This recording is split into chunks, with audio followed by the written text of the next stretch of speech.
Welcome to Balaban Field on the campus of St. Xavier High School for Ohio High School Athletic Association football playoff action. This is Chris Ioannidis along with Brian and Brandon Wyatt of Colerain.com, bringing you tonight's live second round playoff action between your Colerain Cardinals and the Milford Eagles of the ECC. It is a beautiful night here in Southwest Ohio and on the campus of St. Xavier University. I say university High because school. The facilities are unbelievable here, and they have been more than generous in opening up their wonderful facilities here and giving us a first-rate place to play. So we're very excited to be here at St. Xavier High School, mainly because, fellas, it means we get to play in the second round. Yeah, anytime that we'll give up, we are the home team. It feels kind of weird. We play X, and then we come back, and now we're the home team in their box. But you're exactly right. If you're playing in after week 10, you're playing in somebody else's sandbox. So that's exactly right, and we're excited to be here. And tonight the Cardinals are going to be going up against a bit of a surprise opponent, the Milford Eagles, 9-2 overall, 6-1 in the ECC. For those of you old-timers, remember when Milford was a part of the Greater Miami Conference before they left to, and correct me if I'm wrong, did they leave to go to the ECC or did they actually go to the FAVC first? Do you remember, Brandon? I believe it was the FAVC. I think they went to the Fort Ancient Valley Conference first and then moved to the ECC, but either way, the last time we played the Milford Eagles, it was well over a decade ago, and the games were a little bit different back then, but I will tell you that last week the Milford Eagles kind of stunned certainly the state and even the Cincinnati area, where they were down 32 to down 35. 21 points. Yeah, they were down 35-7, I think, at one point to Fairfield, who we'd seen before, and then mounted an unbelievable second-half comeback to win that game 39-35, and that's where they're now sitting here in the second round of the playoffs. Of course, if you've been following along all year, which I'm sure you have, you know that the Colerain Cardinals last week opened up their playoff run at home against the St. Xavier Bombers, and were victorious over St. X 35-9. Just a dominating performance from beginning to end. And the internet does confirm that in fact it was the Fort Ancient Valley Conference that we went to before that conference split in the ECC in Southwest Ohio. Thank you, Brandon, for checking on that. So we got about 7 minutes to kick off here. We'll give you a little bit of a preview. First and foremost, some housekeeping items. One, Colerain did win the toss, and they elected to defer. It's just like 7 or 8 games in a row we talked about pregame that they've seemed to win the toss, and of course they elected to defer, as they usually do, because they want the ball to start the second half. Yeah, Colerain's relying heavily. They're going to score, but they're relying heavily week after week after this defense. Want to be tested tonight. Kind of interesting that you're giving one of the most explosive offenses we've seen this year, the ball first. As you said, Colerain is a defensive first team. We're going to score our points, but it's all about field position. So far, it's worked out, deferring to the second half. Yeah, absolutely. Let's talk about some of these players whose names you're going to hear tonight for Milford. Now, again, Milford 9-2, 6-1 in their conference. They've got some good wins on the season. Of course, their biggest was last week over Fairfield. Let's start on the offensive side of the ball, because that's really where their star power is, and it all starts with the junior quarterback, Hunter Johnson. Hunter Johnson has over 2,500 yards passing on the season. That's right, 2,500 yards and 24 touchdowns. Now, a caveat to that, it does come with 16 interceptions. And then the running back, the ECC Player of the Year, Cameron Kells.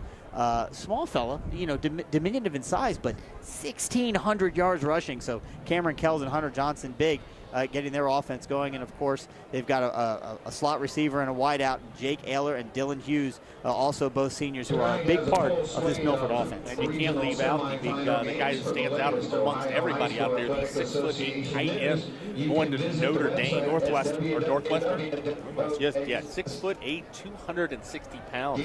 Just a monster out there. But go ahead. It's going to be really a battle for him, because you got to think someone with that talent level on the field for Milford against this Colerain offense. I wouldn't be surprised to see him line up at defensive end, try to get at the Colerain offense from the other side of the ball. That's number 85, Connor Foster, and he is listed as a defensive end, tight end on the roster. Again, you're right, Brian, 6'8", 285 pounds.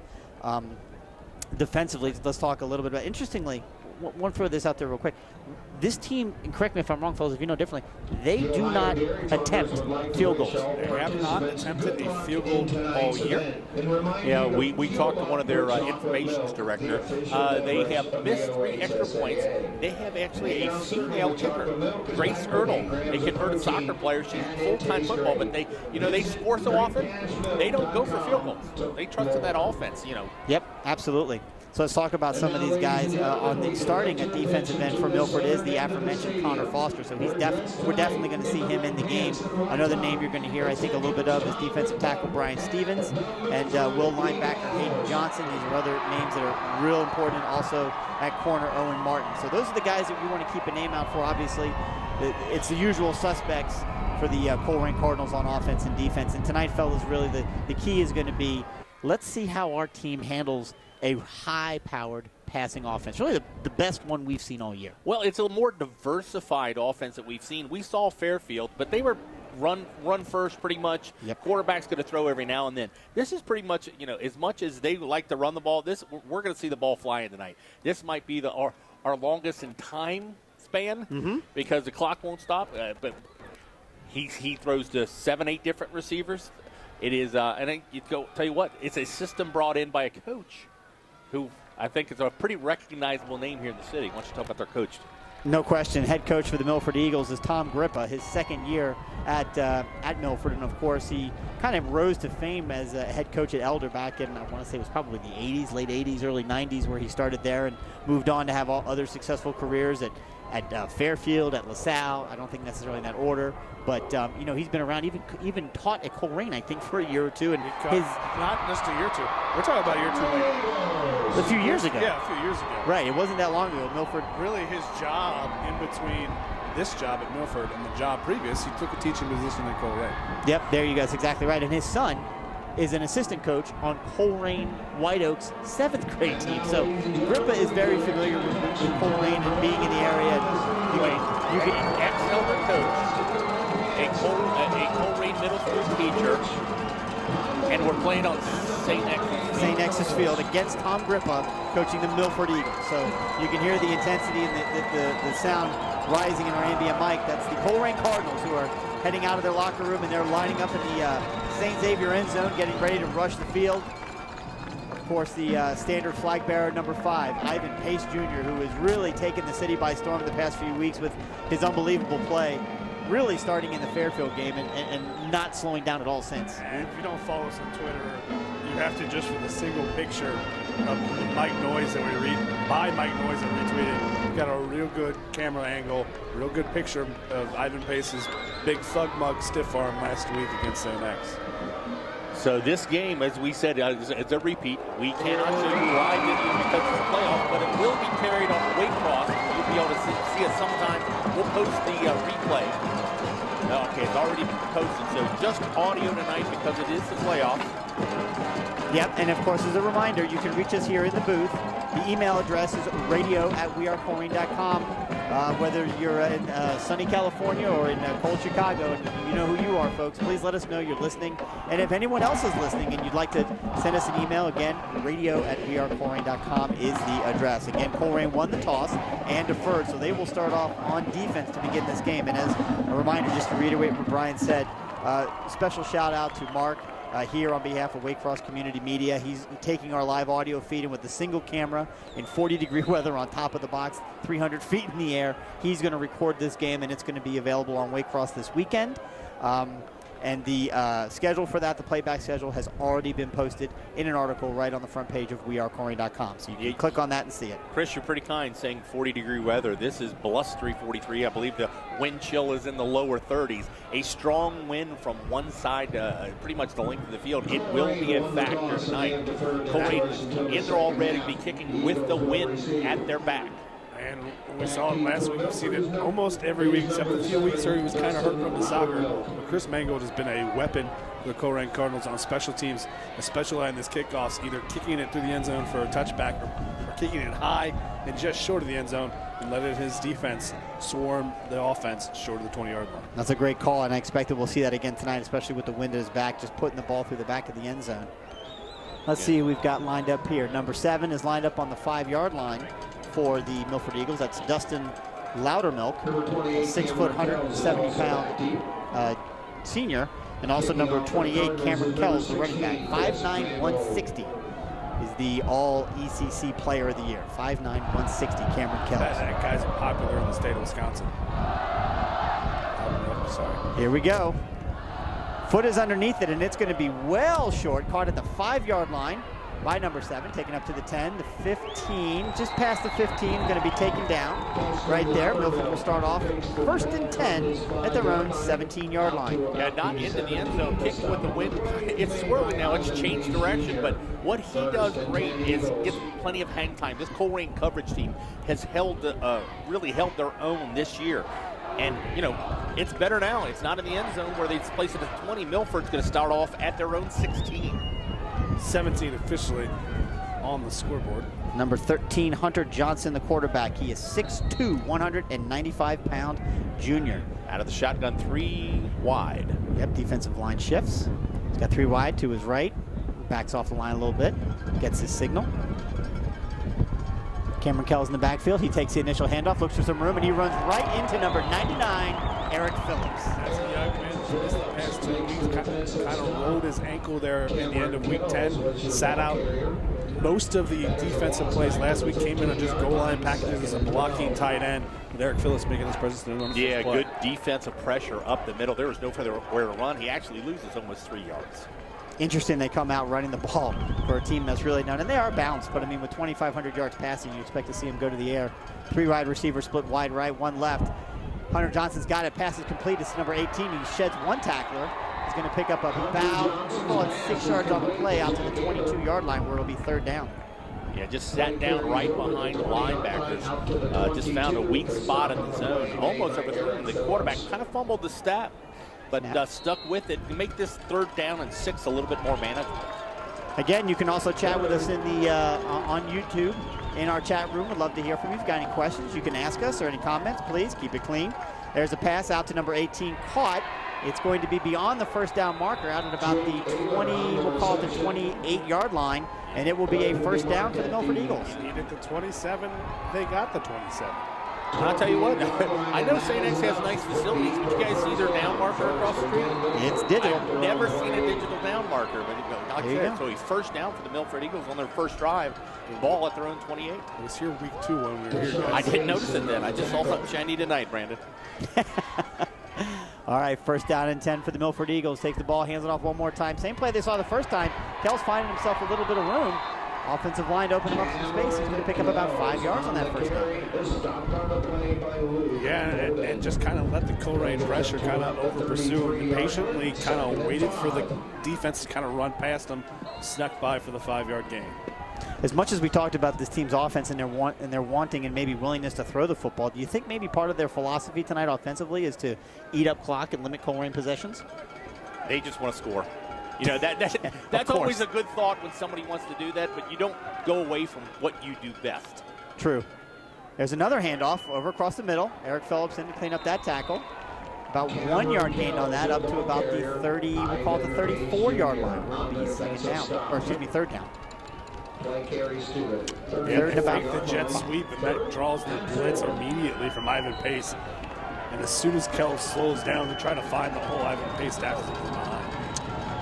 So 3rd down and 4. The Colerain fans are rocking the stands right now. We can feel the vibrations. It is an electric atmosphere in round 2 of the playoffs. Man in motion, 3 wide receivers set to the top. Hunter Johnson drops back, looks to pass, lofts it over the middle, and it's picked off. Number 25, the sophomore, Mike Bess has got it. He's brought it back to the 35, and he takes it all the way down to the 31-yard line, where it'll be 1st down for the Colerain Cardinals. Man in motion to tell the defense, and as soon as they do that, Jakari Patterson follows motion, and the quarterback knows he's got man-to-man, but he's got man-to-man because the Cardinals are going 0 coverage and bringing the blitz. Ivan Pace, Dante Colerain, Eric Phillips, he just kind of stepped back and tried to get rid of it. Never got a good throw because of the pressure, and it lands in the hands of Mike Bess. Well, and that was the one thing about Hunter Johnson. As we said, going into this game, 16 interceptions. Yeah, he's not afraid to put it up. With those 24 touchdowns do come that 16 interceptions. So Deontay Smith-Moore now under center hands the ball off to Ivan Pace, and he is hit immediately. He's going to push forward and pick up about, we'll call it a yard and a half, maybe 2 on first down. That'll get the ball inside the 30. Colerain start just inside the 30. Always a feeling out process for a defense seeing this Colerain offense for the first time, and it has been forever since Colerain and Milford played each other. You see that only a 2-yard game. It's also a feel out for the Deontay Smith-Moore figuring out how they are going to attack on the option. Yep, there's an end around to J.J. Davis. He's got it, makes one man miss, stays on his feet. He's set on his feet. He's looking for the end zone. Touchdown! Cardinals! Davis, he's fast. He didn't land a 6 on that one. He's not just fast. He's strong. He broke one arm tackle, spun out, stiff arms the guy, the last man, and he's just going to follow his blocker in the end zone for 6 points. Milford committed a lot of guys into the box right there. There was 9 guys inside the tackle. J.J. Davis finds a crease to get the outside. There's 2 guys blocking. There's two defenders out there. Colerain wide receivers do their job. Colerain strikes first. Ed Bolden to snap.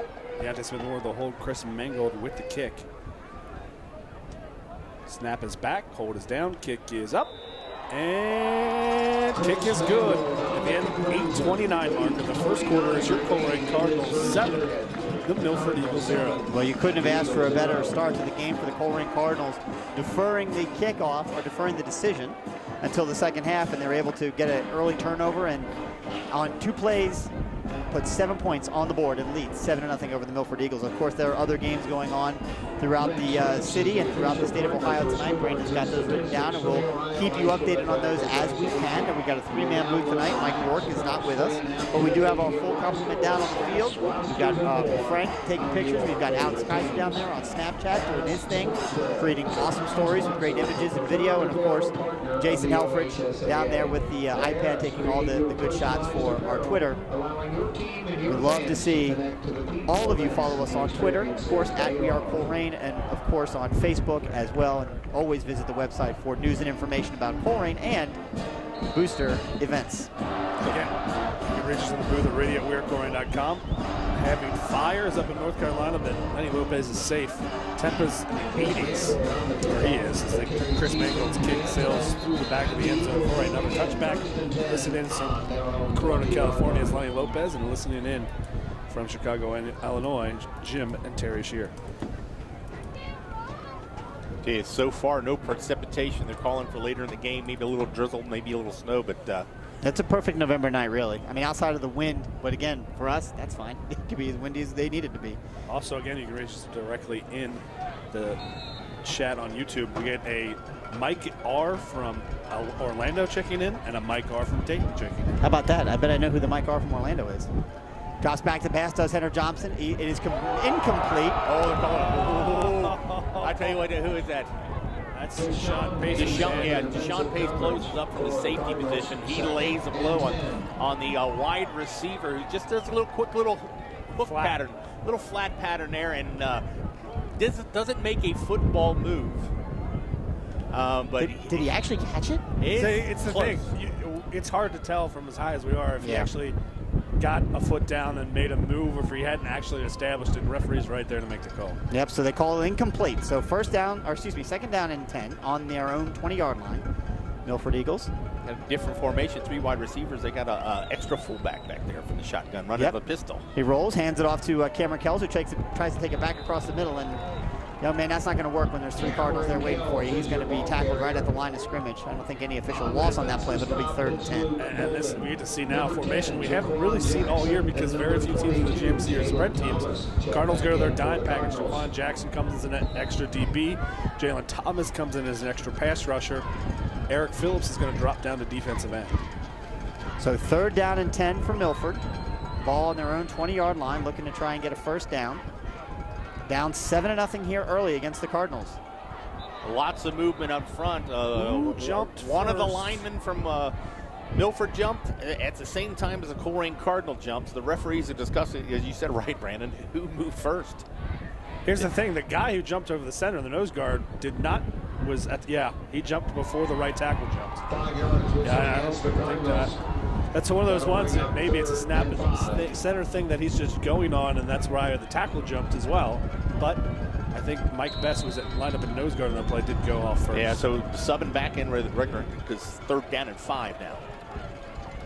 At the 25-yard line. 3 wide receivers split wide to the left. Drops back. Hunter Johnson looks the pass to the right, throws it, and it is incomplete. Sincere Jones in coverage, and he knocks it out. And the Colerain Cardinals are going to do this all day. They put zone. Milford has 3 receivers one side, 1 to the other. On the side of 3, they're going to play zone. They're going to put everyone.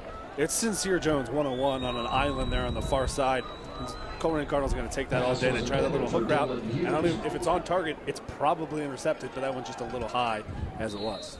Number 86, Brian Stevens is back to So Brian Stevens going to be kicking from his own 10, kicking into a very, very strong win. Johnson, who is that? Sincere and JJ. Same 2 it's been all year. There you go. Snap is back. Punt is off. It's a low punt. It bounces right at the 50-yard line and takes a Milford bounce down to the 35. They're going to let it die right there at the 34-yard line. So they do flip the field a little bit, does Milford. Colerain will start off their second offensive series of the game at their own 34-yard line, but they do have a 7-0 lead with 7:32 left to go in the first quarter. Yeah, sometimes when you don't have a true punter, you get the odd kick, and he just kind of muscled. I don't know if that's I think the tallest punter in high school at 6'8". That's Connor Foster. He just muscled one. It took an odd bounce. So that's interesting. On the roster, he's listed as 85, but he did have on 86, did he not? Or at least they called 86. Tight formation here for the Cardinals. Deontay Smith-Moore under center, takes the ball, fakes the handoff to Ivan Pace. He rolls wide, looks to keep it himself, does. Gets it all the way out to the 40-yard line. It'll be a 6-7-yard pickup on first down. And that's one of those option plays where Milford did everything right, but Colerain did everything right as well. Milford was there at every level, but Deontay Smith-Moore and that offensive line just pushed forward. Deontay does a good job of letting the defenders come to him and take his other options, and he takes what he can get following his offensive line for 7 yards. 10 weeks ago this weekend, Rusty Feth unfortunately lost his season on this very field. Glad to see him down on the sideline cheering on his teammates. Sincere Jones. Ball's loose. Ball's loose. Still loose. Deontay Smith-Moore. There's a fight for it. Milford coming in. Deontay Smith-Moore just couldn't get the ball off the center. Both of them got the hands on it, but they are giving it to the Milford Eagles. 41. Lucas Bowling comes up with it from the pile. That play was odd to start with. We're going to see. We don't have any replays, but if Waycross picked it up, when they were calling the play, Ivan Pace fell down. Then got set, and then the snap was back, and it was mishandled, and Deontay Smith-Moore never got back on it. It's odd to begin with, but Milford at the Colerain 40.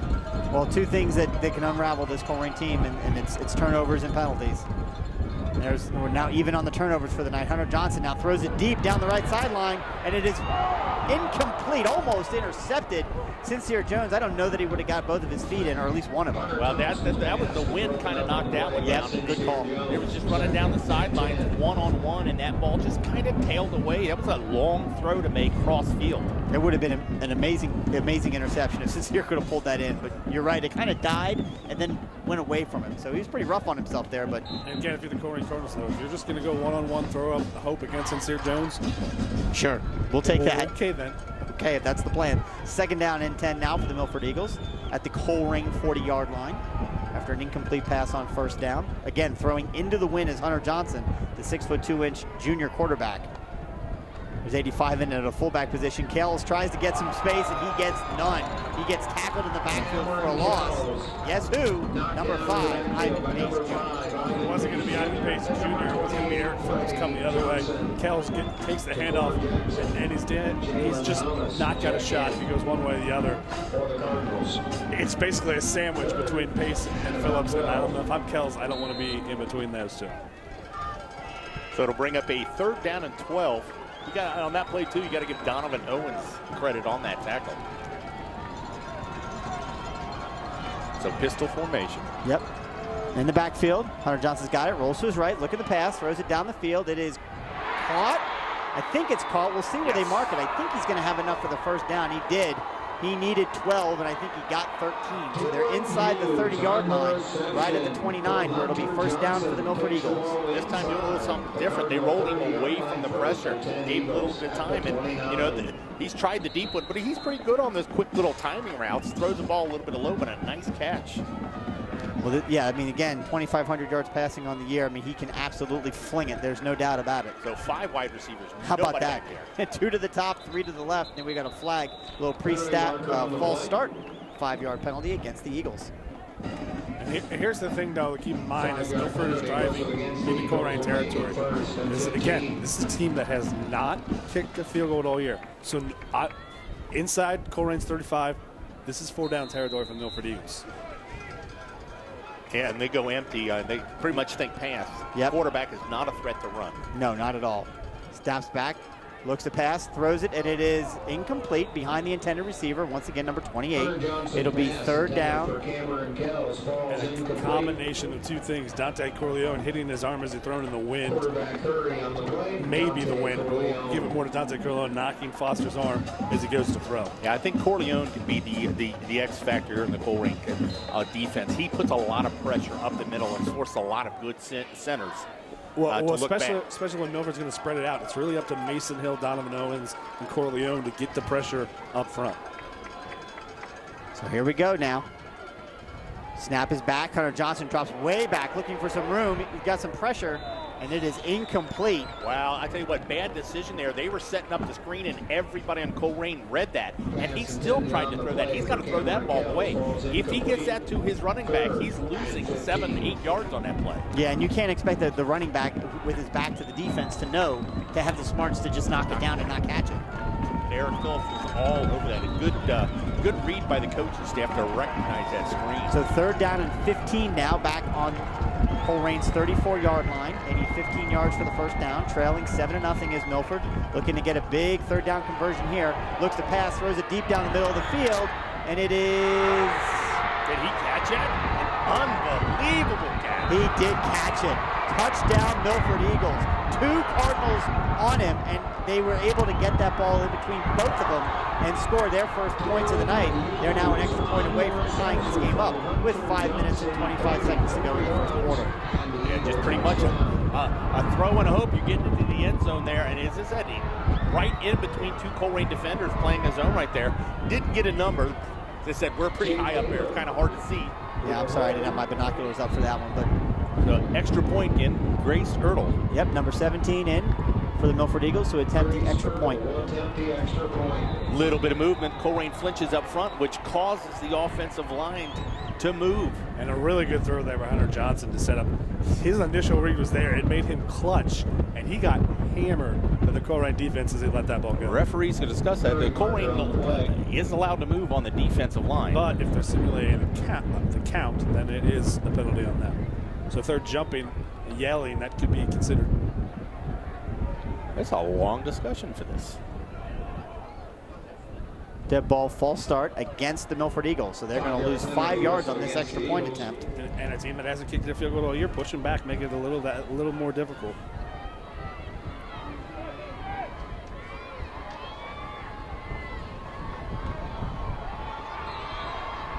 All right, so now the ball will be set at the 15-yard line.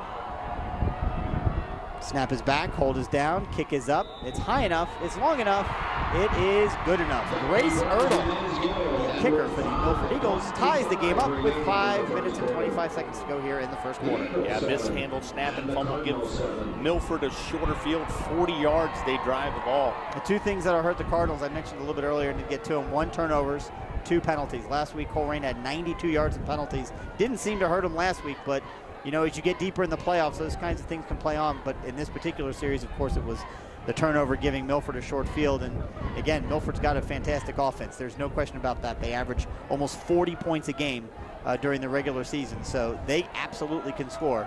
And they've done it tonight by putting 7 up on the Cardinals here in the first quarter. Well, a little deja vu for the Cardinals. That's almost the exact same spot we saw week 2 on this field, where under pressure, St. X quarterback throws it deep into the right corner of the end zone, and a great play by the receiver. Yep, right over Alonzo Kendricks in the on the top of the. Yep. Yeah, Vince Ringland, backup quarterback, is going to do the kickoff duties for the Milford Eagles. Interesting, kicking it into the wind this time. Colerain, 2 dangerous return men back there. I'll be surprised if this ball doesn't just squib right up the middle of the field. We'll see what they do here. Again, if anyone thought this was going to be a walk in the park, think again. You don't get to the second round of the playoffs by beat Fairfield to do it and not be a good team. There's the kickoff, and you're right, it's a low-line drive kick, and we have a penalty. Offsides. Penalty marker on the flag. Is going to be offsides against Milford. Rarely called. Even I didn't really see it too well, but you pretty much have to be. You time it well. This is their first kick. To be really here's the obvious thing. for a referee. I don't know if if they do it every kickoff, but the defensive lineman out there, CT Phillips on the kick team, as he got to the line, he kind of did like a spin move. I don't know if he does that every play, but maybe that was him saying, "Oh, I'm about to be offsides. I got to do something to slow my body down." I noticed that too. Is it number 12? Let's CT see. Phillips. This is the first time we've seen them kick off, so I don't know if he does that every single time. Why would you disorient yourself? I don't know. Everybody's got their did own it. thing. Let's see. Let's see. Watch, he's standing on This the will 30. move back to the 35. He's 2 away from the kicker. Nope, didn't do it that time. So there's a low-line drive kick, and it's going to be sat on right at the 30-yard line. The up man fell on it. Get the ball and live to play another day. Don't. Yep, number 61 just fell on it, but I mean, great field position for the Cardinals. They'll start off on the 30. Yeah, we'll see if Colerain makes any adjustments to that. You could almost, a lot of times you've got a guy that block right there. Put a couple extra return men in that second level. Who was right behind him? Was that JJ right behind him? I'm almost thinking he's going to reach down, pick it up, and toss it behind him to JJ and let him do his thing. Fall on it and be. Unless you can get it, right away, and you're 100% sure he did the right thing. Right So in the I formation now, Ivan Pace Jr. and J.J. Davis dotting it. There's a fake handoff. J.J. Davis has got it wide. He's got 1 man to miss, 2 man to miss, and he's into the open. He's at the 50, he's at the 45, he's at the 40, where he gets pushed out of bounds. A huge run for J.J. Davis, and a first down for the Cardinals. J.J. Davis exploded in the last 2 games of the playoffs. Had more yardage in the last 2 games of the year in the playoffs than he does the entire rest of the season. Kind of ask about what happened to him. Well, guess what? It's the triple option. If they're going to take away the pitch man and give you the fullback, Ivan's going to get it. If they're going to take everyone else away, Deontay's going to get it. So far tonight, it's been the J.J. Davis show. Yeah, they're really crowding the line to take away Ivan Pace. Yep, and there's this pitch to Sincere Jones, who's going to take it out wide, and he's going to pick up at least 9 yards on that first down run, deep into Milford territory, down to the 32-yard line. That's where Colerain has a distinctive advantage over this team. Speed to the edge. If they're going to take away Ivan Pace in the middle and allow J.J. Davis and I'll tell you Sincere Jones to take the edges, they'll absolutely do that. I'll tell you what, though, they might have got 6-7 yards on the play, but Freddie Johnson is going to get yelled at in film tomorrow. Missed the block. Because he missed that block. It could have been a touchdown. So back in the I formation now. Deontay Smith-Moore under center. Fakes the handoff, keeps himself, spins. Well defended by Milford, and he's going to get no gain on that, so he might have even lost a yard. It'll be 3rd down and 5. The defensive stop. Yeah, this time he almost should have gave it a pace, but it's his decision to make, and really he gets back to the line of scrimmage. You're in 2-down territory. It's 3rd down and about 4. Yeah, absolutely. 7 and Lakota East 0 in the first quarter. So no change in formation. Back to the I formation. 2 wide receivers to the left, 1 tight end to the right. 3rd down for the Cardinals. Deontay Smith-Moore's got it, gives it to Ivan Pace. He lowers his head, reaches across. He's going to have enough for the first down all the way down to the 27-yard line. Nothing fancy here. They got I formation, and they're just going to run around. They have 2 wide receivers to one side, I formation, tight end tackle over there, and they just give to Ivan Pace tackle over. 7-yard line, 1st and 10, Cardinals. 4 minutes and 30 seconds left to go.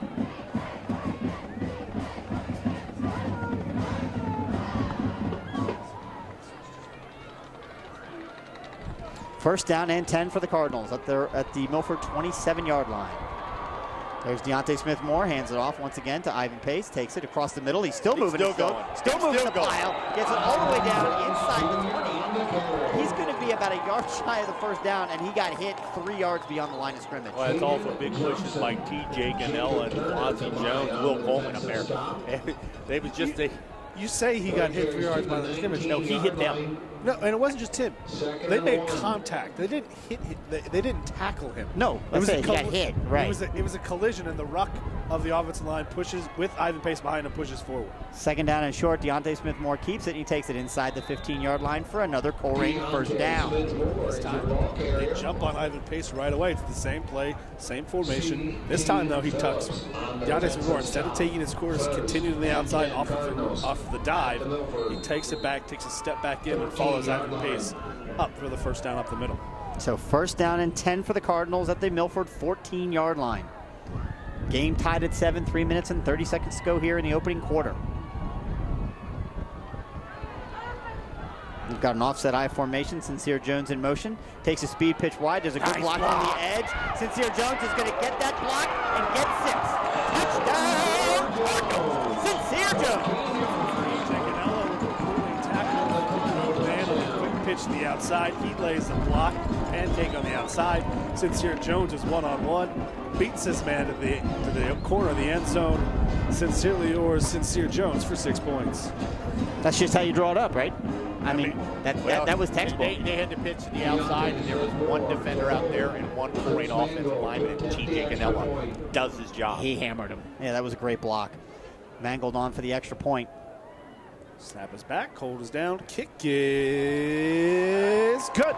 And at the 3:17 mark of the first quarter, Colerain Cardinals 14, the Eagles of Milford 7. And as a reminder, you can reach us in the booth here live at radio@wearecolerain.com or directly in the live chat on YouTube. Thank you. You're welcome. Tim Johnson listening in from Frederick, Maryland. Joe Hinkle listening in from Fort Lee, Virginia. Chris Walker in from Humboldt, Texas. Former Colerain Cardinal Howard Watkins listening in. Former Cardinal Andre Allen listening in. Thank you for all of you for tuning in tonight. Again, this is Chris Hemonitis along with Brian and Brandon Wyatt with Also, to the wearecolerain.com. live chat, I can't help it. Live chat is discussing ways to get around the internet blocks of certain websites to watch this game. I can't help you laugh. Can't do anything about that, sorry. But the good news is Waycross is here, Waycross Community Media, and they are taping the game, and they will have it on delay, and they're going to be showing it, of course, later this weekend. The schedule for that is on our website. Chris Mango kicks off into the end zone, and that is where the Milford Eagles will take over. First down and 10 at their own 20-yard line now, trailing 14-7. And Brian, so much a part of Colerain playing an opponent that really they're not familiar with is, you know, just kind of feeling each other right in the first quarter, and there's a little bit of that going on here. You have to be impressed, though, with the way Milford has played, at least offensively. They've had some success moving the ball, and the Colerain defense, though, has stepped up real well. Well, giving them the short film, but it's all come down to the third down conversion so far. Don't have any stats yet, but Milford has had the third long a couple times and converted it. And when they have gotten penalties and had longer than 3rd and 10, that's caused them to go 3 and out. So Colerain on first and second down, big plays for this defense. Snap back to Hunter Johnson, hands it right over the middle of Cameron Kells, and he is tackled immediately right at the line of scrimmage. I think they're going to give him right back to the line. And he made him an offer and couldn't refuse. Dante Corleone. Yep. Just engulfed Kells at the line of scrimmage. That's what they call a catch tackle. He just had his arms out and just welcomed him. We got a substitution. Referees are making Ivan Pace come out. Don't know if we had a helmet or a... oh, he's pointing to his elbow. It's believed it's a blood issue, so they'll get that taped up. Jalen Thomas in the ball game. Second down and 10, no gain on that play for the Milford Eagles. Hunter Johnson clapping, asking for the ball, drops back, looks the pass, he's got some pressure. He throws it to a wide open Cameron Kells, he's got it out to the 25. He's trying to get enough for the first down, and he doesn't. Good open field tackle by number 1, Sincere Jones. Well-designed play. They go play action, and they send both the outside receivers on fly routes. Kells slips out of the backfield, and there was nobody there. Right. And it's a play we've seen the Colerain Cardinals run a few times with Ivan Pace out of the shotgun. So just the run everyone deep and then just kind of slip a guy out of the backfield, let the pressure come to you. Almost a screen without any alignment out in front. So interesting on a 3rd and 2. They like to run the ball, but haven't had a lot of success doing it. Got to believe big number 85 in there. They're going to run to his side. Let's see if that's in fact what they do. There's a snap back, the handoff once again to Kells, and that's exactly what they do. He's going to run wide and have plenty enough for the first down before he gets tracked down by number 8, Jakari Patterson. But he gets enough for the first down out to the 30, we'll call it the 34-yard line. And that's all Cameron Kells right there. The Colerain Cardinals had him dead to rights, pinned everything on the inside. He's able to make one cut, get around the edge, and the Cardinals committed to stopping up the middle. And there's wide open space once he got kind of through that point of attack. Almost blew up that defensive line better than they wanted to. Got good penetration, caught him in that stunt. As I said, they pushed that offensive line back, but there was a lane to the outside. Yep, 5'9", 160 pounds, a little scat back there. Picked up a first down for the Eagles. Hunter Johnson drops back, rolls to his right, looks to pass. There's some pressure. He throws it, and it is caught, I think, by number 18, but pushed out of bounds after about a 1-yard gain by Jake Ayler. Maybe 1 yard? 1 yard is the official spot. That's a lot of running and work. It 1 was. yard. Your quarterback sprinted halfway across the field. You ran a underneath pattern all the way across the field, and you got 1 yard. But threw it faster than he wanted to. Ivan Pace putting great pressure. A lot of teams don't block the weak side. They allow the rush there, but with Ivan Pace's running back speed there, really closed down and forced him early. And I think the Cardinals had a case there. Ivan Pace probably should have had that sack, but Cameron Kells might have got an extra little handful of jersey. But you know what? If you're gonna call it tight or not, you're gonna let kids play. Let them play. Cameron Kells just came out of the game. The referees removed him from the game. He may have an equipment issue. He was having issues with his towel. Is that what it was? He threw it. I saw that he threw it, and the referee picked it up and threw it again. Well, he did. The second play, he did it. That time there is his no. Fix that towel, kid. All right. 2nd down and 9. Snap is back. Hunter Johnson staring down the middle of the field. He throws it, and it's picked off. To Ivan Pace Jr. He's got it. Ivan Pace Jr. takes it back up the middle. He's down to the 20. He's still on his feet. He's at the 10. 5. Touchdown! Ivan Pace Jr. Ivan Pace Jr. goes from linebacker to fullback in 1 play. He picked that ball off, and you're like, okay, he's going to run the outside.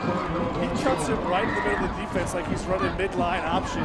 Goes right through the heart of the Milford offensive line trying to tackle him. Gets right through the quarterback, breaks the tackle, and he's in for 6. Yeah, Hunter Johnson he's trying to find some of their little seam route, and a nice drop there by your middle linebacker takes away that passing lane. But you know, when you got a running back that plays defense, Exactly. he switched right over. He did. He flipped the switch and said, okay, now I'm a tailback. That's the second time here in the first quarter the Cardinals turned up the blitz, forces Hunter Johnson. He doesn't set his feet as Mango adds the extra point with 1:16 to play in the first quarter. So Cardinals 21, Milford Eagles 7.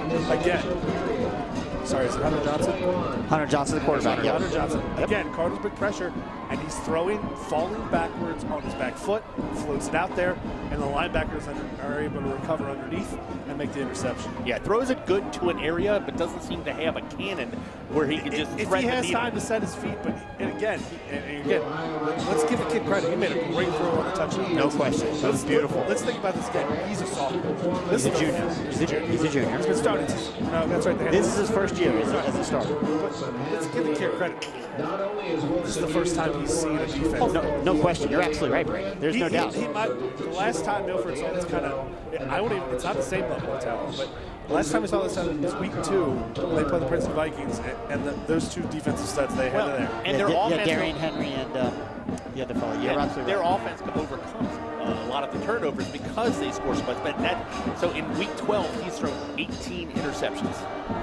Yeah, well, again, it gets back to exactly what Brandon said. When he has an opportunity against the opponents that he normally plays against in the ECC, he has an opportunity to set his feet and step into his throws. And any good quarterback has the ability to complete. Of course, Mango kicks it into the end zone. It'll be 1st and 10 for the Eagles at the 20.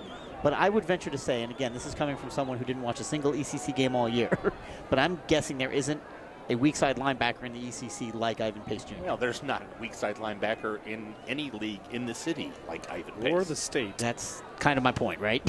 Exactly. Well, then you throw in Eric Johnson on the line, and Corleone and Mike Best. Who's Eric Johnson? Eric Johnson graduated like 6-7 years ago, man.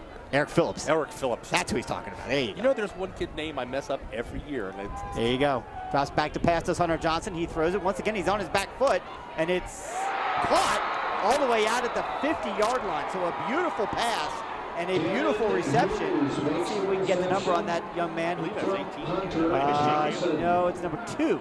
Number 2 made that catch, and it's going to be a 31-yard completion for the Milford Eagles. That was on Colerain Patterson. He tried to cut underneath that route for the interception, but he came in at too steep of an angle and overran it. Gotcha. Allowed the throw to go over the top of the completion. So Dylan Hughes, the 6', 180-pound senior with the catch, another big playmaker for the Milford Eagles. Now they're in Colerain territory at the 49-yard line. Less than a minute to go in the first quarter. Snap is back. There's a handoff to Kells right across the middle. He gets some room. squeaks through and gets it down to the 44-yard line. 5-yard gain on the play. It'll be 2nd down and 5. Bolden on the tackle. Takes it down to the 44. This time they've been trying to run behind the big tight end lined up at fullback, Cameron Connor. This time they run inside and between the guards. Find a little bit of space.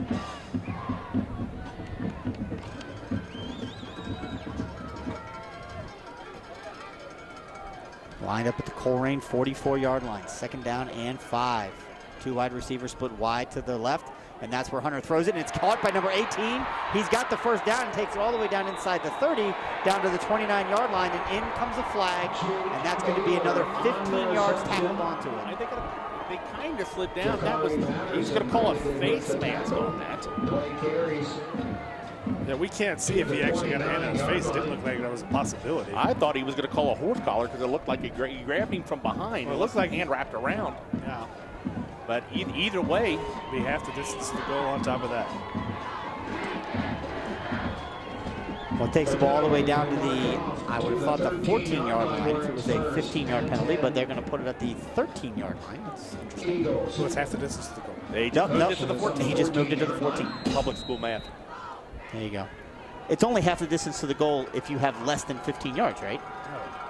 It's if the enforcement. Well, that was a 15-yard penalty. If the enforcement of the penalty. And it's the last play of the first quarter. So the Colerain Cardinals are giving the Eagles an opportunity to score here early in the second quarter as it's getting ready to kick off. But they do have a 21-7 lead on the Milford Eagles. Yeah, thank you to all the corporate boosters that make this possible. Everything we do at Colerain.com could not be done without your support. So thanks again to our 2018-2019 booster corporate sponsors. It's Queen City Running, Valley Metalworks, CAI Insurance, Hawksworth Blood Center, Cincinnati Police Credit Union, State Farm Insurance, Shock Tile and Carpet, Skyline Chili, Hoding Realtors, Underground Sports Shop, Friedhoff Accounting and Tax Service, Meyer, Joe Capel Lawn and Landscape, Midwest Stonescapes, Paul Young Funeral Home, Novacare, La Rosa's, Northgate Ford, Game On Sports Bar, Life Touch, Fast Signs, Aeropass Control, Plato's Closet, Supercuts, Lankin Meats, Quaker Steak and Lube, Joseph Toyota of Cincinnati, Northwest Association of Educators, and Friendship Baptist Church, and Longshaver.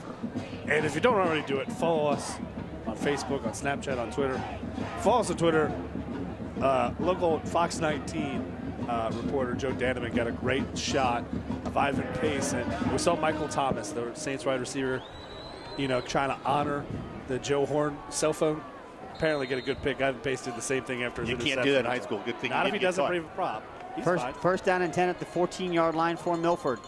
Take the ball, hand it off, and it went absolutely nowhere.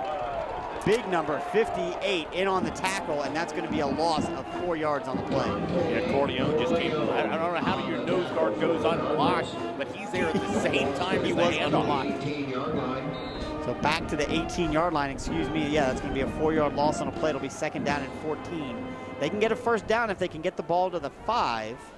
And again, this team has not attempted a field goal all year. Being down 2 scores, 21-7. You can't expect it to even be thinking about that now. 2nd down and 14. 2 wide receivers split wide to the left. Kel's in the backfield looking to be an extra blocker. That's a pass. It is deep, and it's going to be over the intended target's head of number 18. Yeah, it looked like he was just trying to throw a corner route.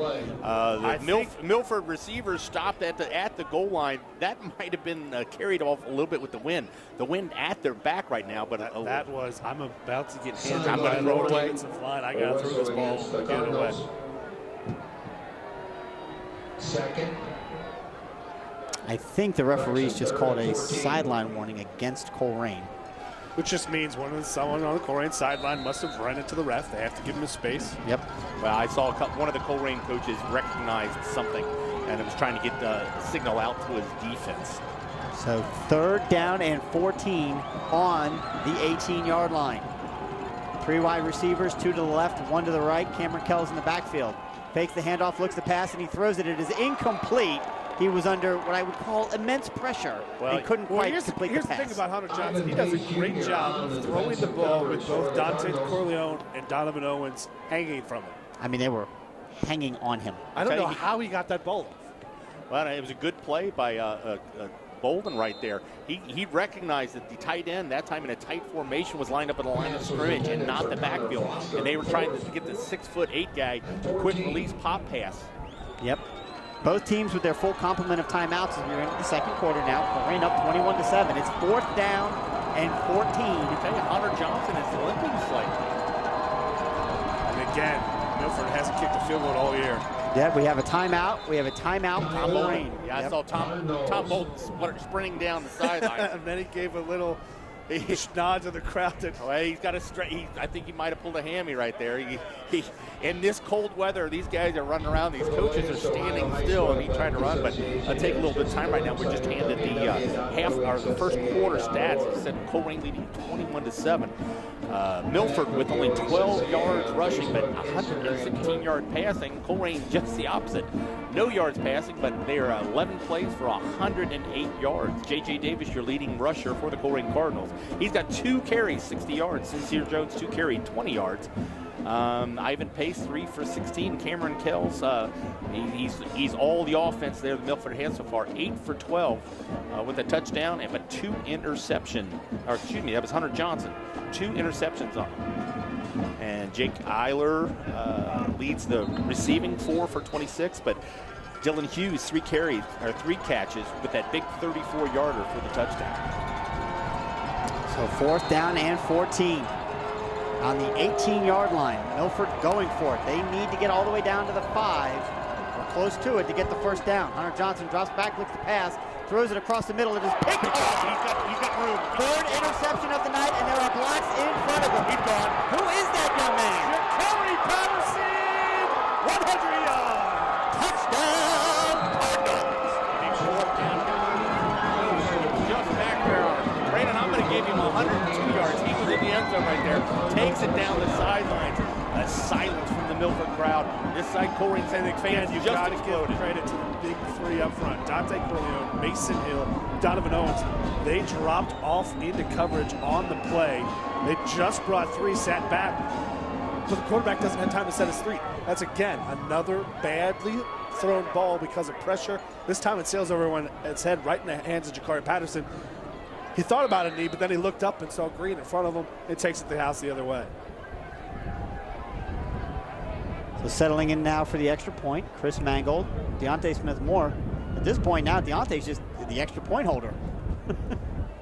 Snap is back, hold is down, kick is up, and kick is good. So, with 10:54 left in the first half, it's your Colerain Cardinals with a 28-7 lead over the Milford Eagles. And right now, you got to love the balance. You've got 2 touchdowns from your offense. You've got 2 touchdowns from your defense. How about that?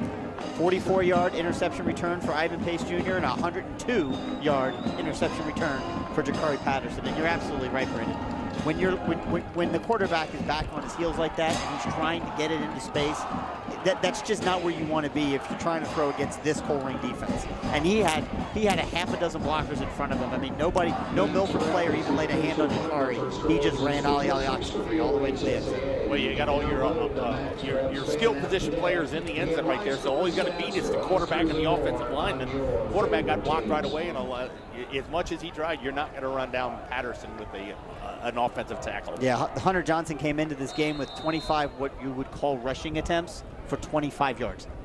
He's not a threat to run at all. He's not going to catch those anybody. quarterback running attempts too are sacks and knees taken down. Mango gets his foot underneath it, and it is a high Oh, the pop. wind gets that one. That one's going to be trouble.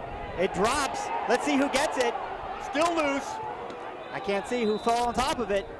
Oh, Looks like Milford got the ball, but you're right. That wind held the ball up and it kind of curved backwards. I've got the perfect angle. That ball came up and it just kept going up and stopped going forward. And it came down to an area where there wasn't a Milford Eagle. The up man ran past it, but it almost hit the up man. Well, there was a Milford Eagle there, but if you looked at the kick, he looks at the kick and he's going to kind of run back to a spot and then go forward. He's not looking for the ball. Yeah. Once you see the kick is in the air like that, you don't expect the ball To come back to you. to come backwards almost. And Colerain got a good hop, but just couldn't get cleared to the one blocker. But I don't think the Colerain defenders knew that ball was coming either, so no one knew to jump on it except the return man who falls on it at the 26. So Milford gets it. Yep, Milford gets it. First down at their own 27-yard line now.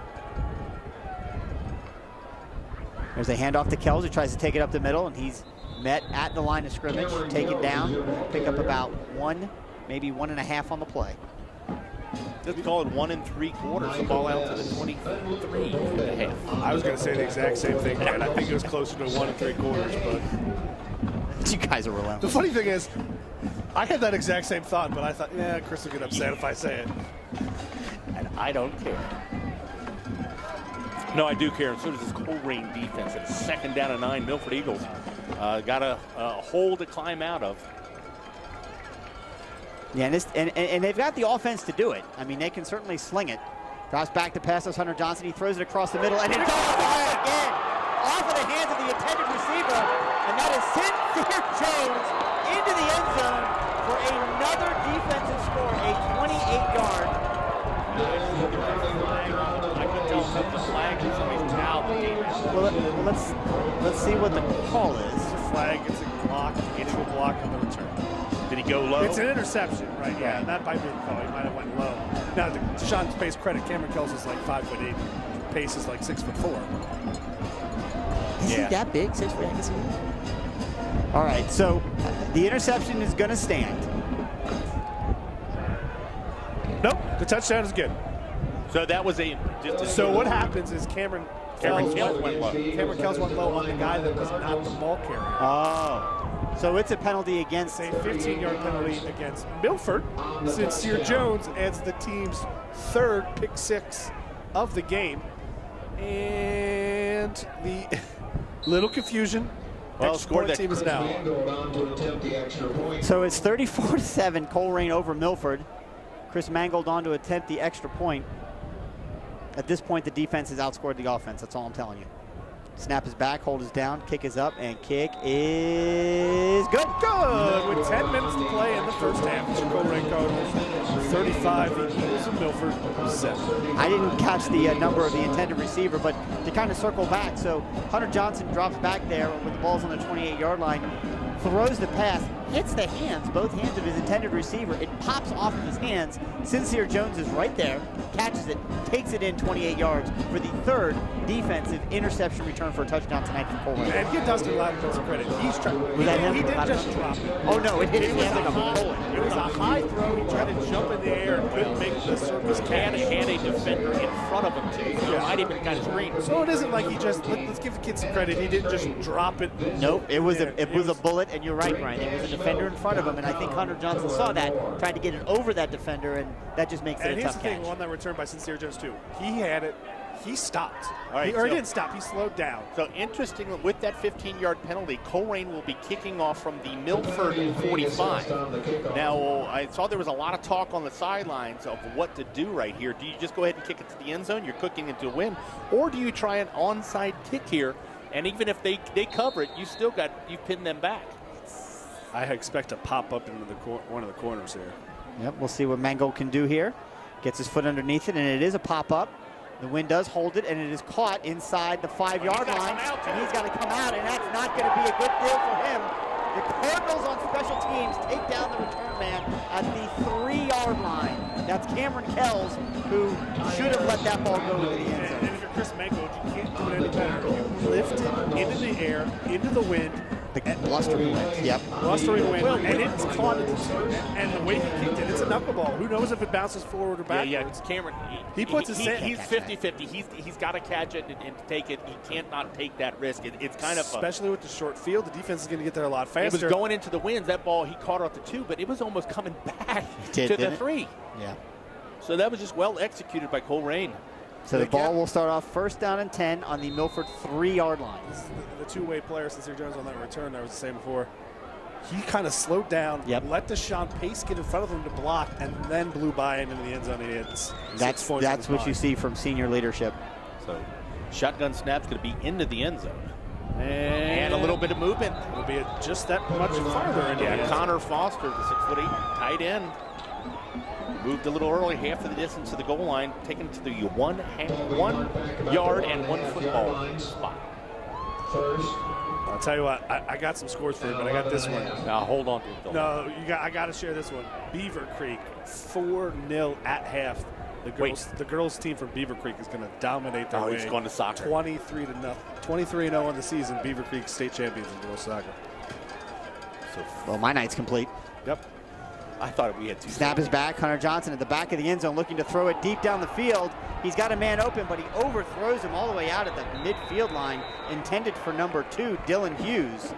No flag on the play, and that's going to be a big, interesting thing to see as this game develops. Is the pass interference calls that may or may not come out throughout the course of the game. Sincere Jones played a very physical corner right there, kind of riding him out. Kind of got a little away with a little bit of contact down the field, but there's no uncatchable ball in high school. The referees didn't, but that's a big chance to take. It takes a long time for that pass play to develop. Good pass protection by this offensive line. 2nd down and 12. Watch your tight end here. There's a handoff to Cameron Kells across the middle. He takes it out past the 4, right to the 5-yard line. It'll be 3rd down for Milford on their own 5-yard line. Yeah, Luke Bolden takes him down after about a 3-yard gain. 9.5 minutes to go here in the first half. Colerain up 35-7 on the Milford Eagles. Milford's going to have to make a substitution. One of your offensive linemen, Nate Flannery. And I think they're just going to take the timeout instead of doing that. The way this front defensive line has been playing for the Colerain Cardinals, you can't afford any sort of second guessing this close to your own goal line. Yeah, Nate Flannery, the senior offensive lineman, kind of hobbled there, and he kind of made a mistake. That if you're hurt, don't worry about the substitution. Lay down. Make the referee stop the game for the injury. Not to spread any bad juju, fellas, but this is the exact same score that Milford was down last week to Fairfield, 5-7, before they mounted their unbelievable comeback. Now, again, I don't expect to see that again here tonight, but I mean, again, the point is they're capable of it. So you've got to be alert, and I know that Tom Bolden and the coaching staff at Colerain is very well aware of that, and most importantly, the players are aware of it. But didn't Fairfield have running back hurt, backup quarterback in, and was still trying to throw the ball? None of those players play defense. Yeah, but those guys don't play defense. But they still tried to throw the ball, and a big defensive turnover started that comeback. It certainly hurt when you can't move the ball, eat up clock, get first downs, and keep Milford's offense off the field. No doubt. There's no doubt about that. But the point is, again, only that this Milford team believes in themselves. They know they can come back because they just did it a week ago. So you've got to keep the, what does coach say? All gas, no brakes. Snap is back. Hunter Johnson looks to pass. He's in the end zone. Good blocking. Catch is made and then immediately tackled. Yeah, Luke Bolden was immediately on the big tight end, number 85. He caught the ball. They're giving him the 6-yard line. It's going to be 4th down. And, I'm not saying it's a good time for a fake punt. This is a good spot for a fake punt. If you're down 4 scores and you can't hold anything back. Wait, that was, okay, Brandon and I have been saying that all year and tried to be the first one. Chris is so proud of himself because he's not the funny one. And this is the worst possible situation that they could have for a fake punt, and Chris called it. Good job, Chris. That was fantastic. That was good. I'll give you, I don't give you credit too often. Chris. Standing with his heels at the back of the end zone is the punter. He's got it, steps up, and it's almost blocked. He gets a good hop. This is returnable, but he doesn't get a good hop. Yep, and J.J. Davis touches it and takes it out of bounds, but not until it's right at the 50-yard line, which is where they'll mark it. That was Deshaun Pace, who I honestly don't know how he missed it. He came off the edge and almost blocked that punt at the end zone. Here's the thing. You can't see my hands to demonstrate it. He made a fundamental mistake. He went in with his hands closed over top of each other. Oh. That create a smaller target. You gotta go with your hands crossed, creates a bigger target. Oh. Because they say don't go in like with your hands with apart. your hands spread, because that's the spot where it can go through. You right. Go in with your hands crossed. Like this. Creates a bigger area to block it. Either way, we'll take the 50-yard line for first down. Will you win on a lot of punt blocks? No. He just knows his football, ladies and gentlemen. All right, so 1st down and 10 for the Cardinals. Oh, this is the offensive side. I've not seen them in a while. There we go. Deshante, DSM takes it, fakes it, keeps it. He's on his feet. He's at the 40, gets down tackle, but not until he gets to the 35-yard line. 15-yard run on 1st down for Deontay Smith-Moore. Tell you what, he could have had more. I'm not sure what happened, whether he got so excited he made a cut, found the seam, and got a little bit overly excited and kind of stumbled on himself. Well, they didn't know what to do. They haven't been in the game in so long. They were a little confused. Ivan Pace kind of stumbled in his stance. Deontay Smith-Moore kind of stumbled out of the mesh with the fullback, and he kind of stumbled in open field. Have the past 2 or 3 touchdowns been all defensive? All 3 have been defensive. The past 3 touchdowns, all defensive for the Cardinals. Back under center, Deontay Smith-Moore fakes the handoff, keeps it in send. keeps it himself. He's going to pick up about 4 yards, 3 yards on. Well, we'll give him 4 yards on the play. Well defense by Milford. But Deontay Smith-Moore still picked up 4 yards, so it'll be 2nd down and 6. Yeah, they stretched out. He went to the short side. Nobody blocked there. He was on his own. Max Ward comes up from his safety position, but Deontay Smith-Moore gets small and gets past him. So ball sitting on the Milford 32-yard line. 2nd down and 7. Man in motion. Deontay Smith-Moore drops back, looks to pass, throws it to a wide-open J.J. Davis at the 20, and he walks into the end zone for another Cardinal touchdown. A great move by Moore right there. They've run play action a lot from about the 30-yard line, and they look for that middle seam. They chase the running back who's running the post pattern.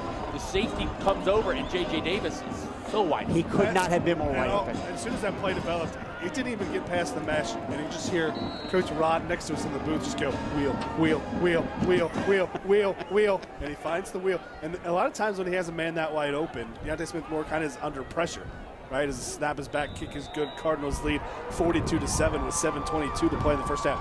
A lot of times Deontay Smith-Moore gets that, and just by the design of the play, he doesn't have a lot of time, right? No, he doesn't. And he has to force it, and it's a low line drive, and sometimes on target, sometimes not. This time he has all big throw, and he can just loft it to J.J. Davis. J.J. Davis never has to go fast. He just Never has to go fast. Normally he is fast.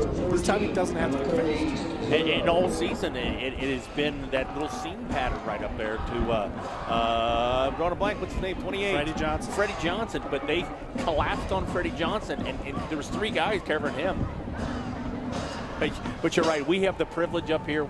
I don't know if it's a privilege all the time, but we're right next to the booth. And there's a small pane of glass between us and the coaches.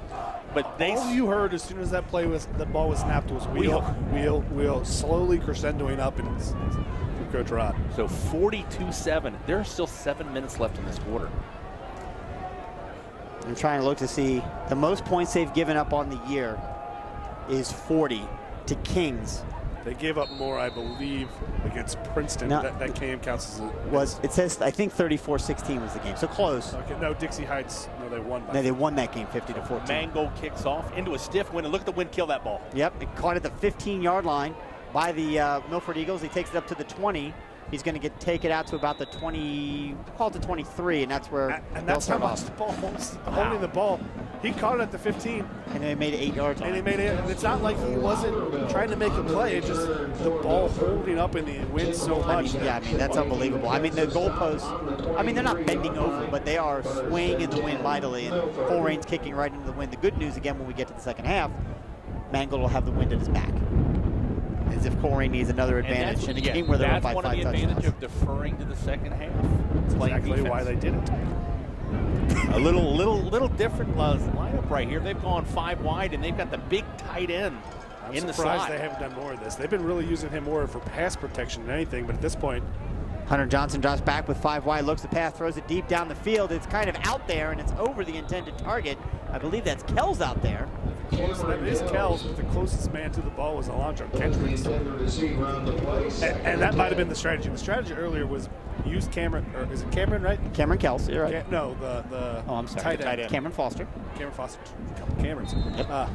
Connor. No, it's Connor Foster. Oh, Connor. My apologies. Yeah, it's Connor Foster. You're right. They've been more using him as extra pass protection. Yep. Right, keeping him inside as an extra tight end, and that's probably what he's going to play at the next level at Northwestern. Well, he's gotten 2 pass attempts to him in the middle field. But I think they've been using him more as a blocker. Luke Bolden is doing a great job. I think at this point they've realized we're not going to stop that pass rush. Let's just get our best player out there and try to make him a play out in open space. So once again, empty set backfield. Hunter Johnson takes the ball, drops back to pass, and he's going to look for this all night. He throws it across the middle. It pops up into the air, intended for the aforementioned Connor Foster, and falls to the turf harmlessly. It'll be 3rd down. And we saw this on the last possession by the Milford Eagles. They ran Foster underneath on a little flat drag across the middle.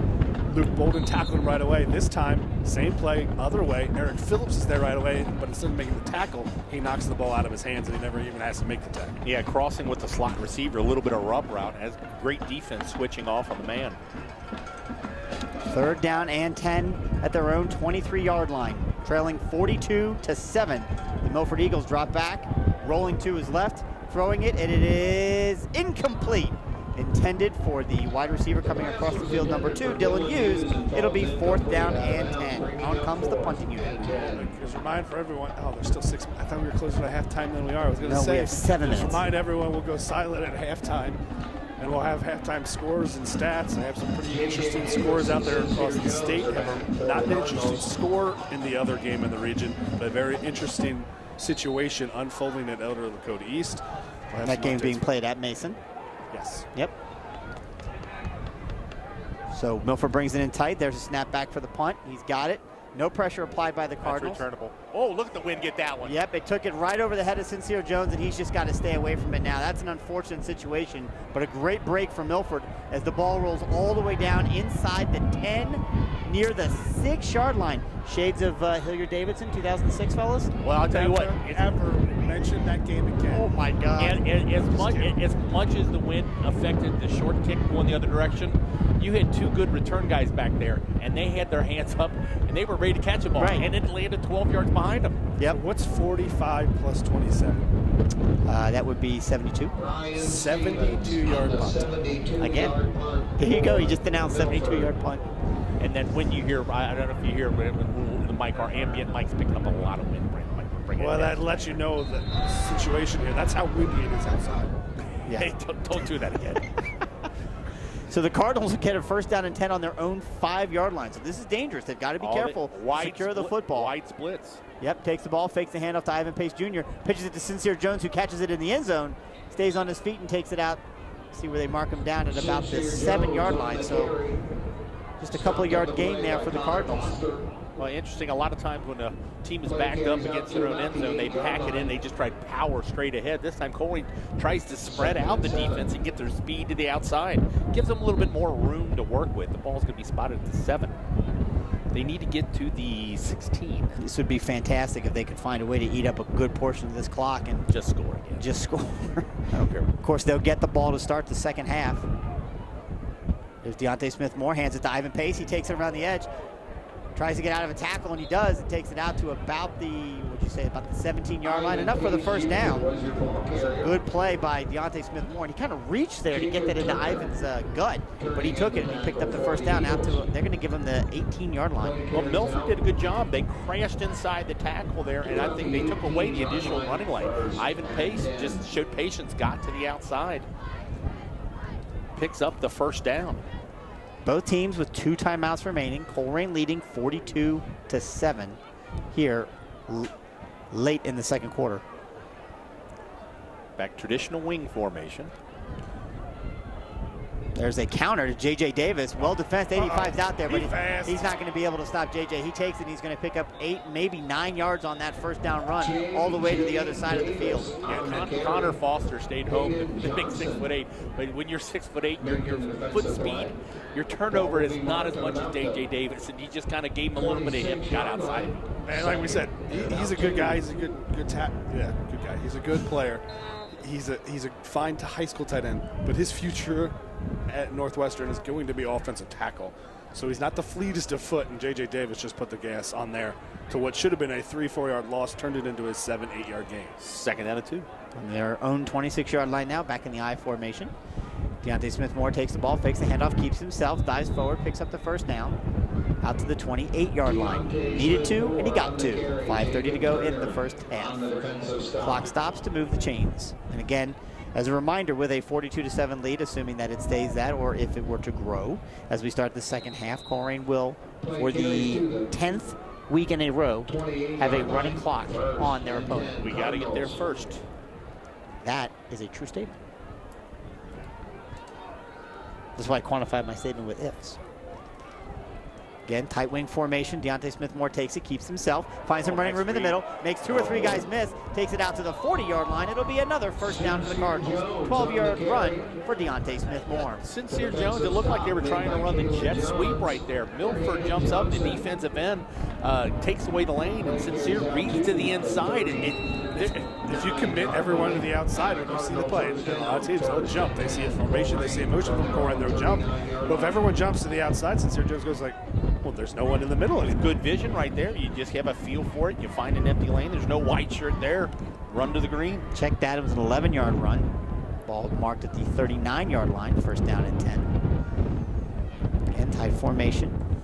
J.J. Davis in motion, and immediately the defensive lineman Milford decided to jump. Unfortunately for him, he is not the center, so he cannot go past the line of scrimmage until the ball is snapped. Is that number 12? Yeah, he attempted to do that. Now, Yeah. I know they're struggling to stop Colerain offensively, and you're trying to get away with anything, but you can't get away with that. Yeah, you Yeah, I can't, know. you know, starting back. I know Colerain wants to really eat this clock. Milford really committing all the guys up the line. This would be a great little tight end release. J.J. Davis in motion. He gets his pitch. He takes it. He looks for some room. Surprised. He's going to pick up enough for the first down. He's still on his feet. I almost half expected a block in the back there on the far side, but no flag on it. And again, they got a first down in the play, but again, this will be about the third or fourth time, and he's done a great job since he really struggled weeks 1 and 2 with this assignment. Freddie Johnson, the young sophomore, in a position, he's the wide receiver of this team, and he's accustomed all the way up to a freshman year to be the guy with the ball. All right, there was a flag. They did throw it on Freddie Johnson.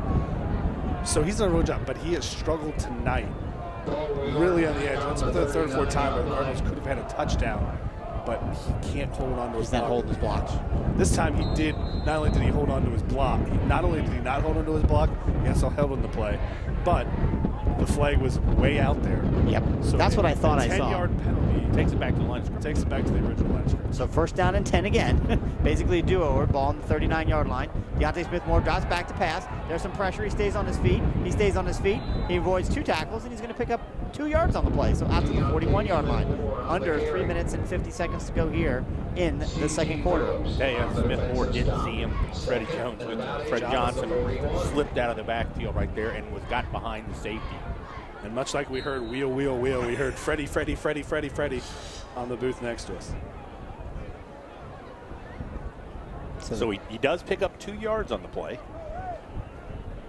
And it kind of looks like it wasn't actually the original line of scrimmage. It actually looks like they've lost a couple yards, but they had enough of the first down that they moved the chains. Right. So second down and 8. Ball on the 41-yard line. Deontay Smith-Moore hands it off to Ivan Pace Jr., and he's hit right at the line of scrimmage. Well defensed by the Milford D-line. Well, it was a good design that stopped that defense. They left a huge gap, no tackle over the guard right there. So the Colerain sees that when he feeds the fullback right there, but both linebackers blitz through that hole. So the defense's formation almost baited Colerain into running that play. Good design. Well, that's a break from Milford. They call an official's timeout. 37's got to come off the field for whatever issue, but He's pointing to his elbow. What's a blood issue then? I don't know if we've got something with this turf. That's like the third guy that's come out for blood. It's really cold. clock starts again. 2 minutes and 48 seconds to go. Tightens the skin. Here in the first half, Colerain up Synthetic surface. 42-7. Third down and 6. Snap is back. Deontay Smith-Moore looks a pass. He throws it down up in the air, and it just gets intercepted. I don't know if it got tipped. Yeah, his arm got hit when he put it in. That ball just popped straight up in the air. Jacob Turner, your linebacker, he had him wide open, but got hit on the elbow. And, I believe C.T. Phillips is celebrating a little bit too much, down 42-7. Well, when you're down 42-7 and something like that happens, you get really excited. Not Hey, sure. last week it was 35-7. Let's not count them out. They can come back. Absolutely. I mean, they're at the 42-yard line. And they're One pass here over a DB, and all of a sudden they've Their got another one touchdown. scoring drive was on a short field. They started the drive on the 40-yard line.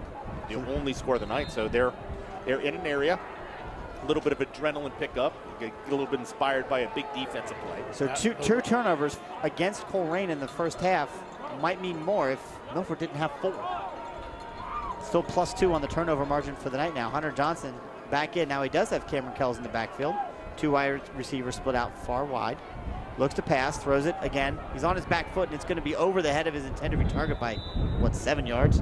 Intended for Dylan Hughes. It's all there. You can look at it now. There was just one of the flags on the goalpost going now, but both are blowing right in the direction they're throwing.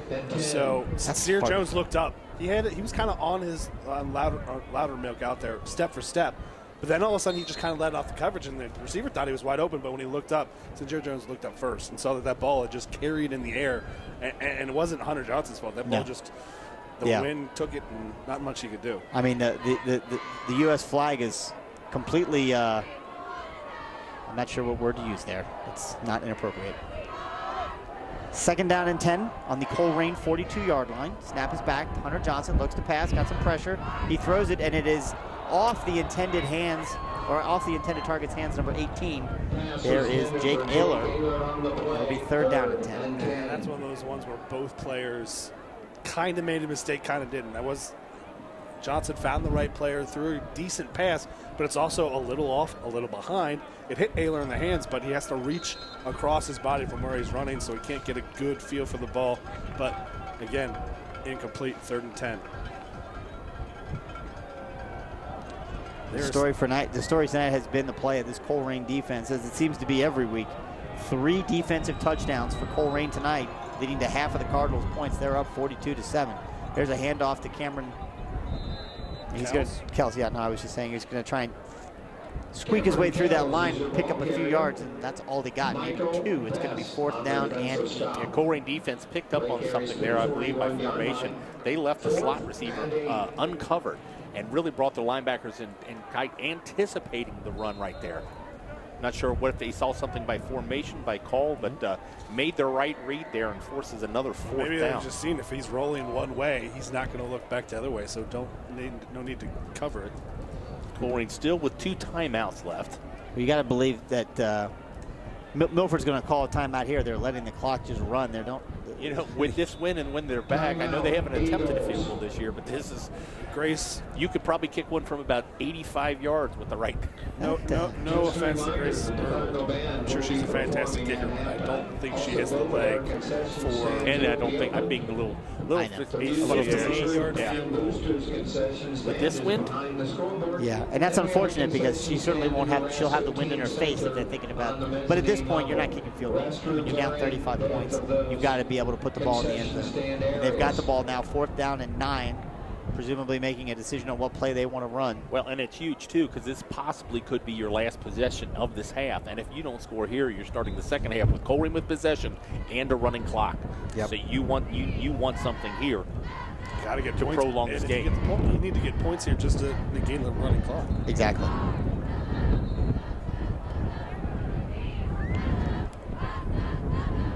All right. I know you said that, but you didn't explain why. The Eagles back out onto the field after the timeout. 1:34 left to go. Again, we will go silent once we get to halftime to collect stats as well as scores from around the city and state. Bring those back to you with 5 minutes remaining on the scoreboard clock. Hunter Johnson drops back, looks to pass. They're going for it on fourth down. He throws it over the middle of the field, and it is in and out of the hands of number 18, and it will be a turnover on downs for the Cardinals. Jalen Thomas in coverage right there. In passing situation, they bring in Thomas, not as big, but a lot of speed right there. The pass was there. Nice play. Jake Ayler was there, but Jalen Thomas knocks it out of his hands. Cardinals will take over a minute 27 to play in the half and 2 timeouts to work with. Interesting to see what they do here. Do they just stick to the option and try to get first down, or they come straight out and spread it out? I don't think they're going to do that. I think they're going to play. They're going to play tight formation, hand the ball off to Ivan, or Deontay's going to keep it. One wide receiver out wide, J.J. Davis in motion. There's the handoff to Ivan Pace, and he's right through the middle. He's got one man to beat, and he puts him into the ground. He's going to cross the field, pick up a blocker, and he's headed to the corner of the end zone. 5, touchdown, Cardinals! Ivan Pace Jr. puts 6 more on the board. Floodgates open right up the middle, no one there. We had one-on-one with the safety, and they're like, Ivan Pace is going to try to run this guy over.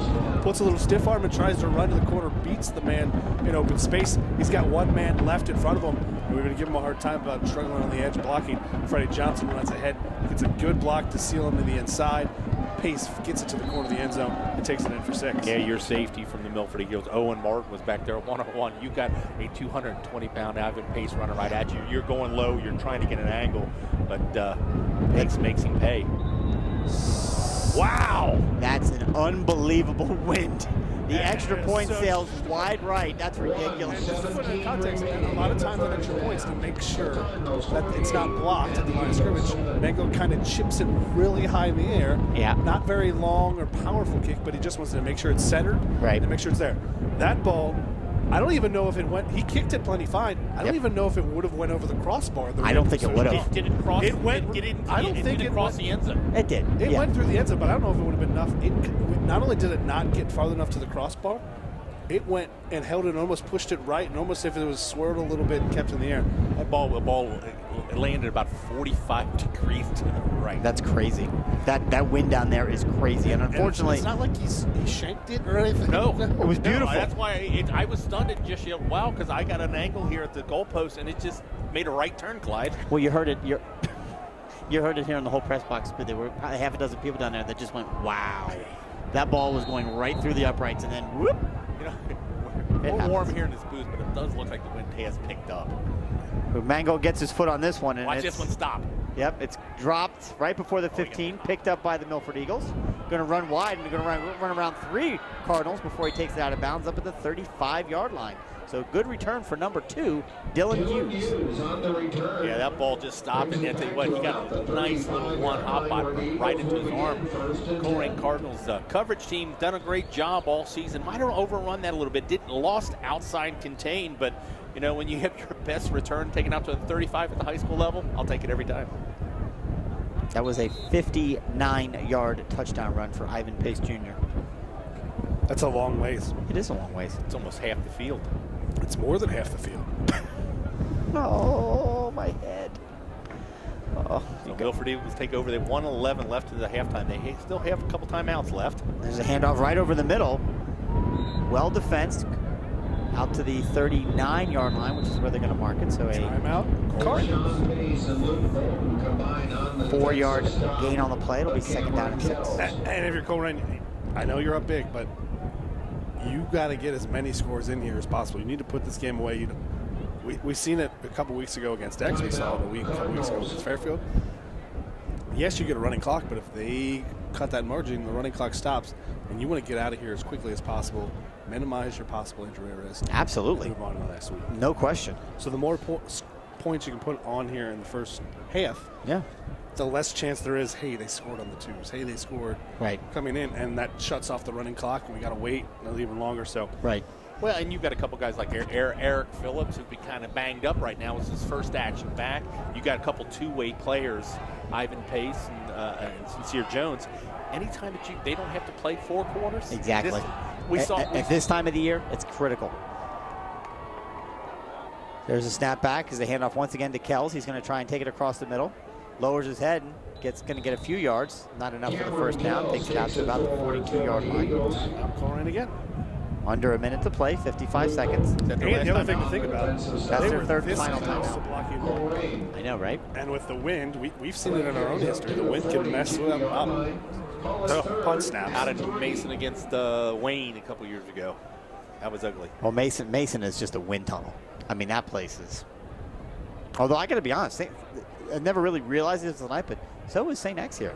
Well, I don't think it's much as stadium design as just the time of year.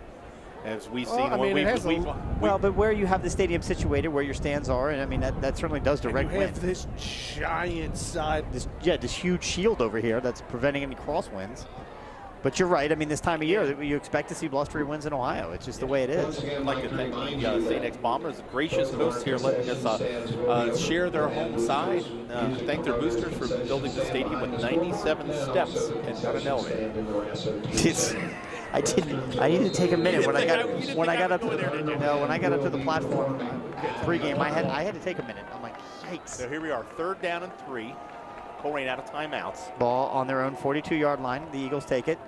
There's the handoff once again. He's going to have enough for the first down. Oh, get out of bounds. Thank you. You got the first down now. They're just going to run the ball. That's true.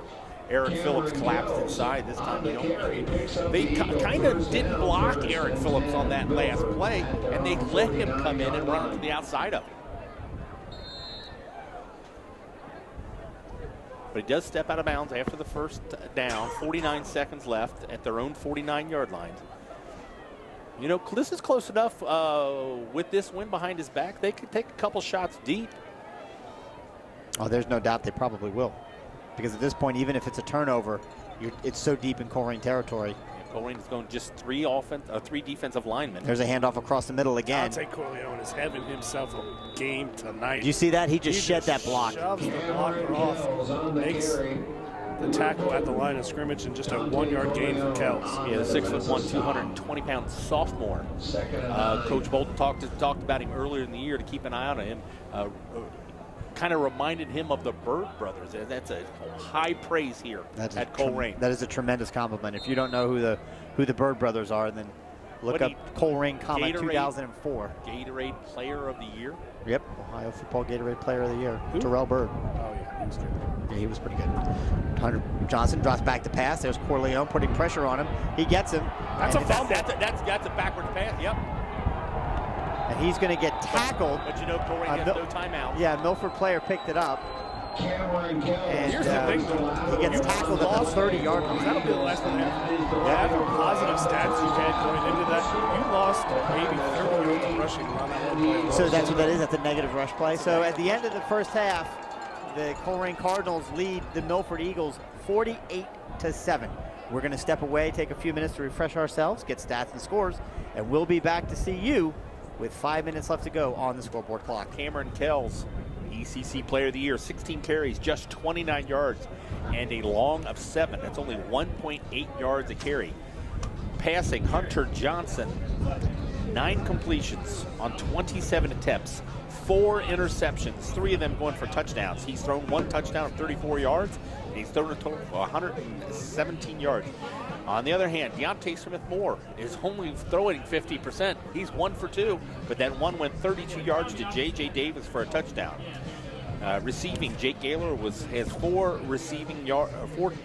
receptions for 29 yards. Dylan Hughes 3 for 78 yards and that 134-yard touchdown.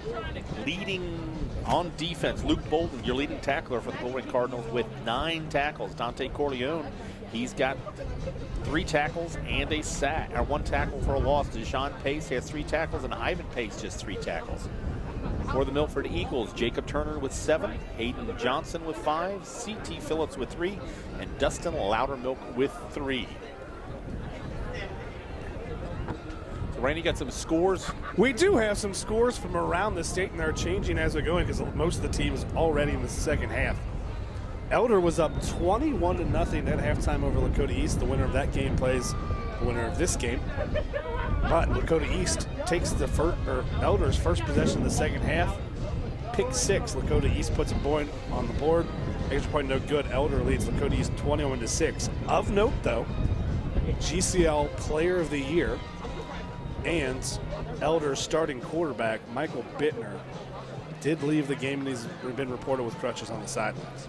So interesting to see how the rest of that game plays out. Elsewhere, Northmont was up 7-0 on Pickerington Central. PC has turned it around.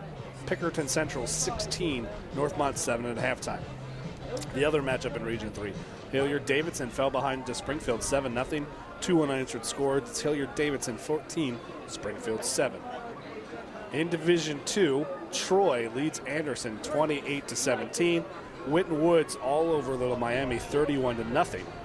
In Region 2, in Division 1, that's the upper left part of the state of Ohio, Dublin Kaufman leads Toledo Whitmer 23-14. Olentangy Liberty leads Reynoldsburg 10-0. In Region 1 up north, Euclid has led St. Ed's twice in the game. St. Ed's pulled away. Euclid's coming back. It's 28-21. Eds over Euclid. Elsewhere, it was 10-6 right before halftime. Now it is 30-6. Mentor over Canton McKinley. Is Mentor's quarterback back? Yes, he's back. Elsewhere in the lower divisions around the state of Ohio, Kettering Bishop Alter leads Hamilton Baden 13-0. Middletown Fenwick and Wapakoneta are tied at 17 apiece. Maslin Washington is leading Whitehall Yearling, shout out to Whitehall, 17-9 at halftime. And the one that was a little bit of a surprise, it's kind of turned around right before half. Garfield Heights was leading Akron Archbishop Hoban 7-0. Hoban has clawed back and took the lead. At halftime, it's Hoban 14, Garfield Heights 7. So the big notes here are Bittner hurt, Elder up 2 scores, Pick Central up, Davidson up, Hoban in the struggle they haven't had all year, and Whitehall keeping it close with Maslin. You know, we still have another 2 quarters left here to play. Colerain play the winner of the Lakota East and Elder game. We don't know location yet. We've heard kind of some talk around here that might come back to this stadium. They might put a bid into it, and it all depends on who. Yeah, we were talking with the hosts, and they put in the bid. So, depending on the situation, we could be right back here next week. And except for the massive amount of steps to get up here, I don't think we'd have any objections. Yeah, the steps are good, but the food is great, and it's nice and warm and toasty in here. As we go back to getting ready for the second half. Ooh, we got some more updates from the YouTube chat. Hilliard Davidson is now up 19-7 over Springfield. I don't know how they got to 19, but somehow they got to 19. Not going to question it. Coldwater, another low division team, leads St. Henry 13-6. Well, when you say low division, it doesn't mean less than Port. It just means not as many kids, right? I just mean... I'm done. Just got an update from Mike Rourke via text message, our other production engineer. He's listening from Orlando. He says he's heading to the pool, but he'll check back in later. He's heading to the pool. Now we're talking about swimming pools, all right? Mayan Williams just broke a 60-yard touchdown. It's now 38-0 Wynn-Woods. He's pretty good, that Mayan Williams guy. Level of competition helps. That's true. I'm not going to deny that. Ooh, big upset here. Big score, excuse me. Tippecanoe was eliminated in the regular season, so they have no score tonight. Huh. Kind of full of sound and fury, signifying nothing there, big fella. Well, here's the thing. When we have a very close matchup, we don't have to fill time. But unfortunately, or fortunately, times like this, we just have to make stuff up. That's the case here. We're just going to start making stuff up. Nothing wrong with that. Not really. We're under 20 seconds to go here. Make stuff up is the wrong word. We're just kind of find interesting things that have no relevance on anything. There's nothing wrong with that. 90-yard touchdown by St. Ed's. That's Castleberry, their running back. He's quite talented. Ladies and gentlemen, this game will now be played with the running clock for the Announcement here at St. Xavier High School. The game will now move to a running clock. The 10th week in a row that the Colerain Cardinals have built at least a 30-point lead at some point during the game to initiate, or at least I should say in the second half, to initiate the running clock. So with a 48-7 lead, the clock will only stop on change of possession and injuries. And Milford will be kicking off this half for the Colerain Cardinals, kicking into that very stiff win that they had. Interesting if, can't hold anything back at this point. You try to onside kick this early. Hope your defense stops Colerain. Colerain has only stopped themselves on offense one time on the fumble. I feel like any kick they do is going to end up looking like an onside kick. Yes. I mean, I can't imagine that the number 10 who's kicking the ball off here, this is Vince Ringland, is going to end up trying to put the ball in the air because, I mean, JJ and Sincere are lined up at the 15-yard line, which is exactly where they should be. Got two more up men lined up at the 25. Here comes the kick to start the second half, and it is bounced into the air, caught by number 22, Jalen Thomas, and the Cardinals will start off 1st and 10 at their own 30, we'll call it the 37.5 line. And I know the Pace brothers are really good defenders, but it's not often that you tackle your own teammate there. Jalen Thomas did a good job going up, getting the ball, and he started to look upfield. And then all of a sudden, out of nowhere, instead of blocking to going ahead and blocking, both the Price brothers just kind of each took him by his shoulder pad and said, go down. Get down, and get down. kind of took him to the turf. So the Cardinals take over at their own 38. And immediately, Freddie Johnson comes in at the quarterback position. Deontay Smith-Moore out of the game. Ivan Pace Jr. out of the game. There's a speed pitch around the side. J.J. Davis has got it, takes it to the 45-yard line where he gets tackled out of bounds, but he's going to pick up, they're going to give him the 46, it looks like. Sincere Jones also out on offense. That's Tyrus Bradley in at the other wing back. So the Cardinals have now put in full, what do you call it, Brian? Wholesale substitutions? You know what? It's not too much. You're starting offensive lineup there, but normally they start off, this first half with the starters for at least one series, but Elder has now opened up a 28-6 lead on the back of that turnover deep in Lacote's territory. There's a handoff over the middle. Hamza Abdul-Wahid gets 1 yard. Yep, he's going to be 1 yard shy, taking up to the 47-yard line. They need the 48 for a first down. It's third down and 1 for the Cardinals. Freddie should have kept that. Freddie's, he's a sophomore, right? Yes. So one of the favorites, or considered a favorite to possibly take over this offense upon the graduation of Deontay Smith-Moore and a host of Colerain Cardinals. This team is going to look very, very different next season. But we still got this season to worry about.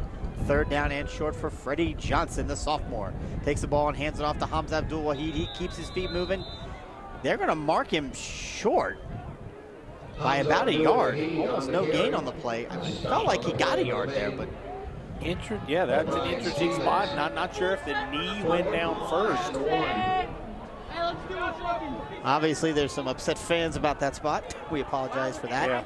But of the 75 empty seats in the stands in front of us, the guy with the biggest mouth decided to sit directly below us. So we apologize for anything, and we have to take off our sound mic because of a rude fan. But 4th down and 1. Lawson Sandusky in the kick with the wind at his back. Let's see how Lawson, he's got a foot. Let's see what he can do with it here. He kicks it straight up, and it's hard to do that, but it takes a huge hop. And look at Luke Bolden trying to will it, kicks it all the way down past the 20-yard line. They'll pick it up at the 19, and that's where Milford will start off. So from the 47 to the 19, that is a 66, no, is that right? 36-yard punt, thank you. With no return. How did you get to 66? I don't know. I added 19 and 47. That Kentucky math. I was getting there.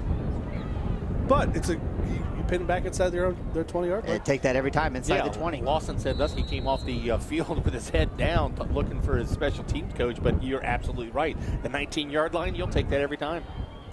Again, change of possession, stop clocked. As soon as they set the chains, the clock begins to run again. Starting defense still in for the Colerain Cardinals. No. Not all of them. Yeah, you'll start seeing some Pace changes is here. out of the game. Jakari Patterson's in there. Deshaun Pace is in there. Sincere Jones. The backfield looks the same. Kendricks is in there. Hunter Johnson's in there. Hands the ball off. Eric Phillips misses the tackle in the backfield. Cameron Kells gets around, but Jakari Patterson is there to clean it up. He's going to be tackled out of bounds for no gain. No gain on the play. Yeah, Ivan Pace, not on the trainer table, not anything. I think he's just done for the night, at least for the time being. His Colerain defense really stopping the run that Cameron Kells you talk about. He's got 9 100-yard games and 2 200-yard games. He's run for almost 1,600 yards. 1,600 yards coming into this game. And at halftime, he had how many yards? He had 16 carries for 29 yards, averaging less than 2 yards a carry. So obviously the Colerain defense doing their job, what they've done all year. It fakes a handoff and it passes to number 85. He's going to have enough for the first down. The big 6'8" monster takes it out to the 35-yard line. And this is where you're going to see Milford start to maybe claw back. I mean, again, they're down 41 points and the clock is not their friend. It's going to continue to run. So don't be surprised if Colerain gives up a touchdown or two here, because really, if you can force the Milford Eagles to eat up a bunch of clock to get all the way down the field just to score once, it really plays right into your favor. There's a handoff across the middle again, and big number 25, Mike Bess, is there and hits him squarely. Tells credit, he jumps right back up, but that was a big hit by the sophomore, number 25. Yeah, talk about filling the hole right there. Yeah, that's exactly right. There was a little bit of seam there, and Fells come through there, but Mike Bess beat him to the spot, limiting him to 1 yard. Yeah, I imagine Kells thought he was pretty excited when he saw that hole open up, and then all of a sudden, Mike Bess was there to say, I wouldn't get too excited. And like that, another score. Elder leads now 28-6. These defensive scores? Nope, they just ran the ball. Just run the ball straight out.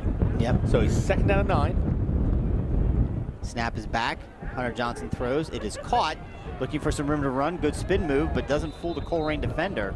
It'll be 3rd down and 8. Picked up 1 yard on the play. A little tunnel screen to the outside receiver. Dylan Hughes trying to come back. Jalen Thomas right there to meet him, limiting him to a 1 yard gain. And then other than the long touchdown pass, Colerain has done a good job limiting this vaunted Milford offense to short passes. Not really giving up the big play. I didn't think at any point this postseason I'd say vaunted Milford offense. But the stats don't lie. But the level of competition clearly is a little different in the ECC versus what it is. And Mike Best with a big play. Yep, gets his hand up on an intended pass on 4th down, pops it up in the air, falls harmlessly to the turf. That was 3rd down. Sets up. And my apologies, it was 3rd down, sets up 4th down, and on comes the Milford punt team. Yeah, Connor Foster. Was he the intended target on that? Now he's dropping back to kick. They just had a bunch of crossing routes going down. Colerain Is that said he does not. 85? No, 85 is walking off the field. Yeah, 86 is not Foster. Yeah, Okay. They don't have an 86 on the roster. you are correct. Well, they you do can not. look at the name on the stats there. It could be Let's see your here. stats. Brian Stevens. There you go. Snap is back. There's the punt. It's a good punt. Goes over the head of the intended return man, Sincere Jones. He lets it bounce. And it stops right at the 25-yard line. That's where the Cardinals will take over. 1st down and 10. Clock is stopped for change of possession, but we're already down to 5 minutes and 30 seconds. Something like, look at the wind. Look at the goalpost, guys. The wind is just getting worse. And after scoring a touchdown, Lakota East fumbles on the next play. Lakota Elder ball deep in East territory. So that game is probably over. East is not a team that can come back from turnovers, and being down that much is going to be very difficult for them to come back from. So it's probably safe to say that you're looking at a retro game next week, Colerain and Elder for the regional championship. Yet another year where a GCL team finds its way to the regional final. Freddie Johnson keeps the ball to the outside.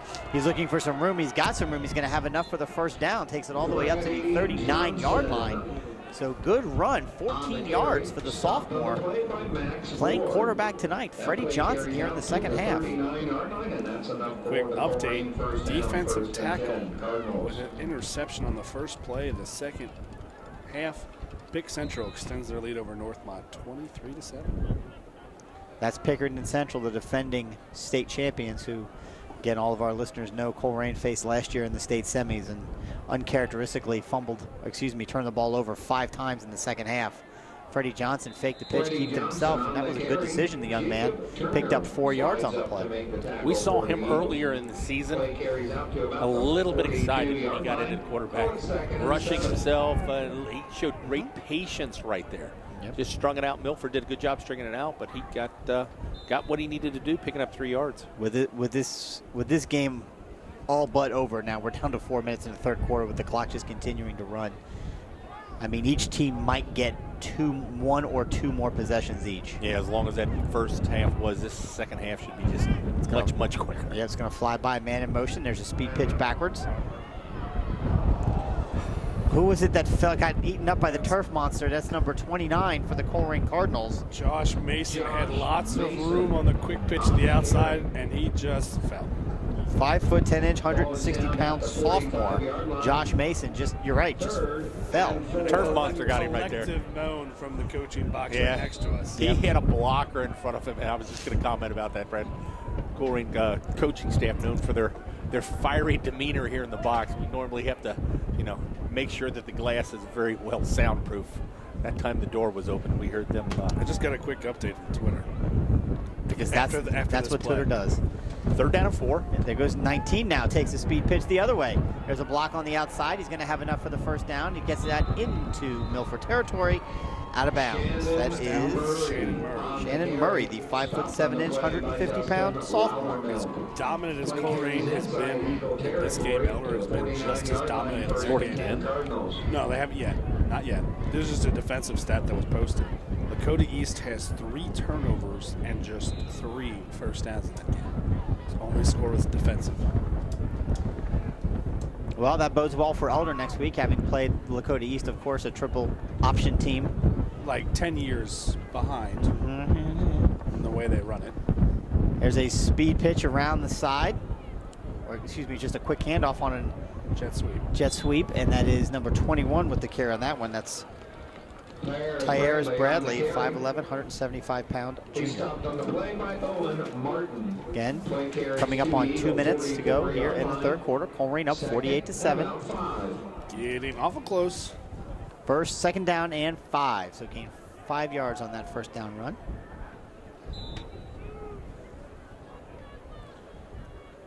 To the end of the quarter already. You're right. As long as the 1st half took, the 2nd half is going to fly by. In the I formation, Hamza Abdul-Wahid fakes the handoff, does Freddie Johnson, takes it and pitches it late to number 21, but he's got it and gets the first down all the way inside the 30. Again, great run by Terrius Bradley, but even better decision by Freddie Johnson. Pulled the defense to him and at the last second pitched it wide. If he catches that in stride, he probably scores a touchdown, but he kind of has to slow down, make sure he catches the pitch. Wasn't a great pitch. It was a little high, right at A the little high, shoulder. but that's not always the quarterback's fault. Sometimes these guys don't get a lot of practice together. You get to get spacing and the timing down. You know when to kick it into the gear, how close to play. Well, you're away from absolutely your man. correct with the spacing there, Brandon. He was only about 3 yards away from him when he made that pitch and was surprised he got it that quick. Did a good job hanging on to it, Bradley. First down and 10 for the Cardinals. There's a handoff, but the ball's on the ground. It's picked up by Milford. The defensive tackle has got it, and he's loose. He's going to try and score. Colerain defensive player or offensive player comes back and tackles him, but not until he gets all the way out to the 50-yard line. So turnover there by the second team Colerain offense, which is a shame. They were really looking good bringing the ball down the field. Hopeful to see a second team offensive score, but didn't quite work out. Milford will take over first down and 10 right at midfield. Yeah, the defensive tackle, Hayden Oberschlake. How about that one? And if it wasn't 6 foot, 240-pound defensive lineman, Oberschlake. And it's a good thing he was a defensive lineman who picked it up and not a running back, or I'm sorry, a linebacker or DB with some speed, because he was tracked down by the sophomore offensive lineman, Kawasi Jones. So first and 10 for Milford. Under a minute to play here in the third quarter. Get you guys out of here by 9:20 will be the end of this game. Hunter Johnson still in at quarterback. So the starting unit still in for Milford. Number 5 is now in on the backfield, though. Cameron Kell's out of the game. He takes the ball right up the middle. He's going to pick up 2 yards on the play. You think this second half is going fast? We know they like to run the clock, run the ball control. Hilliard-Davidson Springfield's halfway through the fourth quarter. Well, that's without a running clock. It's still 14-7 Davidson over Springfield. But that's the way Davidson. That's the way Davidson plays. And it looks like it's going to be like circa 2008, 2010 next week. Colerain Elder setting up to play the winner of Hilliard-Davidson Pickerington Central. Right. Did Pick Central make the regional final in 08? Was that the year? I know they did one of those years, I thought. I know, but it's been Hilliard-Davidson Pickerington Central there almost every year for the past. Just like it's always Colerain or a GCL school. Right. It's Region 3 has almost become. Well, Wayne was really a power for a few years, right? But for traditionally, it's Colerain and a GCL from Region 4. Right. And it's always Hilliard-Davidson and Pickerington Central from Region 3, it seems like. There's been a couple years where Pick North has made a run. But they've never made a. I don't think the Panthers have ever made a regional final, have they? They made the semifinals. Was that against X? Yeah, it was one of the years that X. Okay. Or it might have been the year Elder made to the finals and lost. 2008. Or no. 2008. It might have been one of the times Bowler won state championship. Again, one of the 3 GSL schools played them in the state semifinals at some point. Yeah. It was St. X in 2011. There you go. There's Hunter Johnson with a pass to number 2. Dylan Hughes has got it. Sincere Jones, Jakari Patterson on the tackle, but not before he gets a first down to the Colerain 30. Officially started the fourth quarter. Yeah, I mean, seriously, you blink and you miss a quarter. So now we're into the fourth quarter. Colerain up 48-7. Come on, Whitehall. Sorry, I'm trying to get scores. I understand. You just keep working on that. We'll give you some final score updates here with about 5 minutes left in the game. We'll give you our final scores that we can pull. Again, they won't be final for those games because we're in a running clock and chances are they're not. So Hunter Johnson's got it. He passes it across the middle. Where was he throwing that football? He was intended for number 85, but number 22, JT, got his hands almost on it, but I know wide. you have your favorite receiver, and it's hard to not find the 6'8" tight end wide open. But he had 3 defenders right around him, and there was no one covering the flat on that play. I don't know whether or not you've noticed, but my somewhat novice eyes say that Hunter Johnson likes to lock onto his receiver pretty early. Quick score update. Maslin scores to take the lead 23-17 over Whitehall. Oh my goodness. Maslin having quite a good year.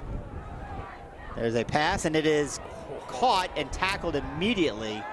Number 3, Deshaun Pace on the tackle. Interesting here that I guess with the size on the outside with the 6'4" Jared Engelman, Sean Pace is kind of playing corner on that play, and Kendricks has moved into the slot cornerback position. So it's now 3rd down and 2.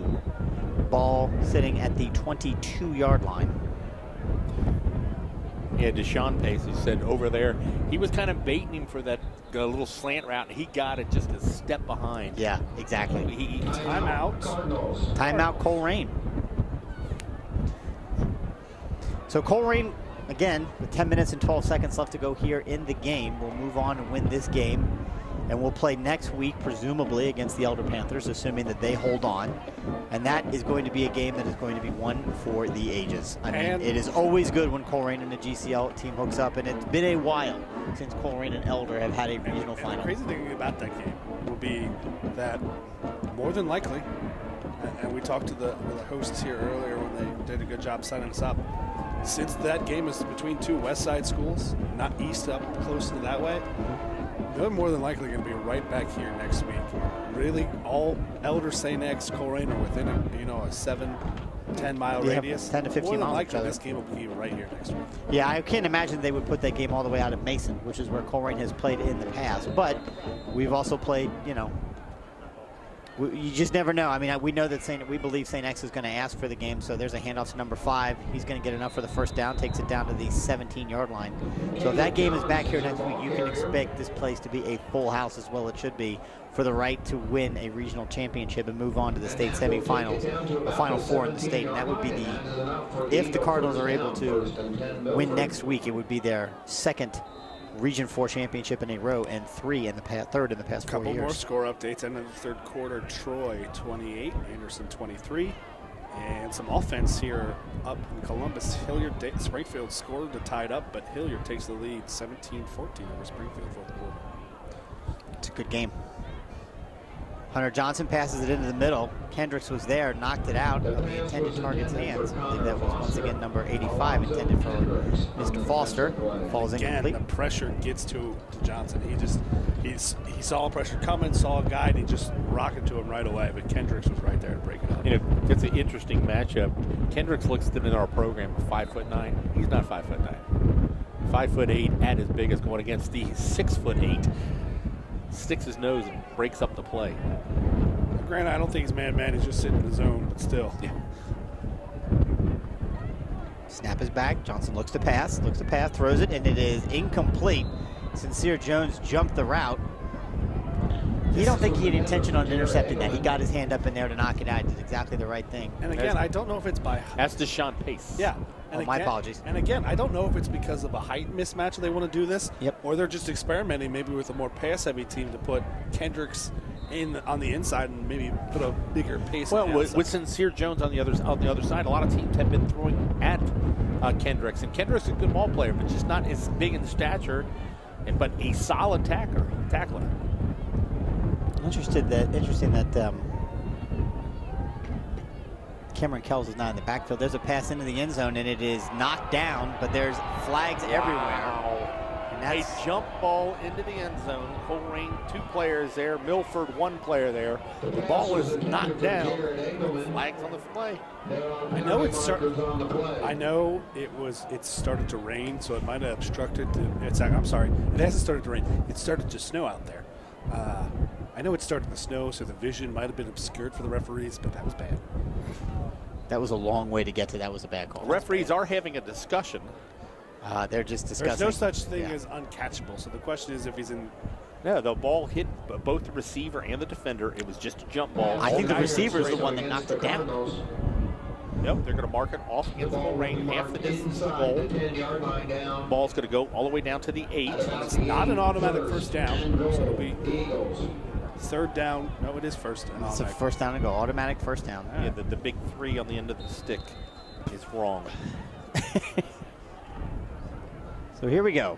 First down and goal for Milford on the pass interference you'd think it would play. be more accurate with the electronic scoreboard over there. You'd think so, but he's probably freezing. Snap is back to Hunter Johnson. He takes it, hands it off to number 5, who runs wide, looking to get into the end zone. He takes it inside the 5-yard line. Takes it and gets tackled at the 2. Yeah, Caleb Johns, we've seen him pretty much exclusively in the backfield the second half. Not sure if starting running back is hurt. But Cameron Kells probably just needs a little bit of a break. So, quick update. A play that nearly doubles their total yards for the game. A 41-yard pass by Lakota East is followed on the next play by a pick 6. Oh, my goodness. 35-6, Elder now leads East. That game is over. 34, excuse me.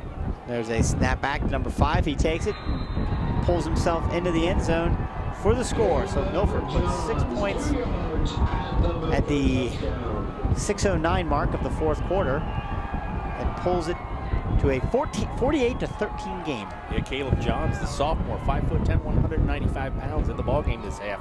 Showed a little bit of power right there, giving a little bit of extra burst. Maybe a little too late, but we.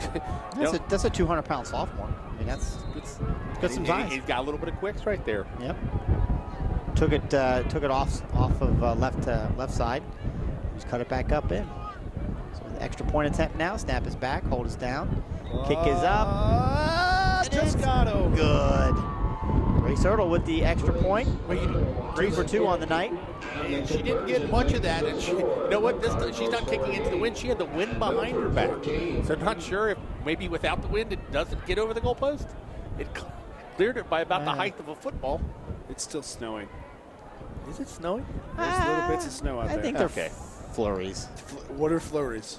It's What a are flurries form made of of? snow. What are flurries made out of? I think Water. Now, let's be clear. What's flurries? Water.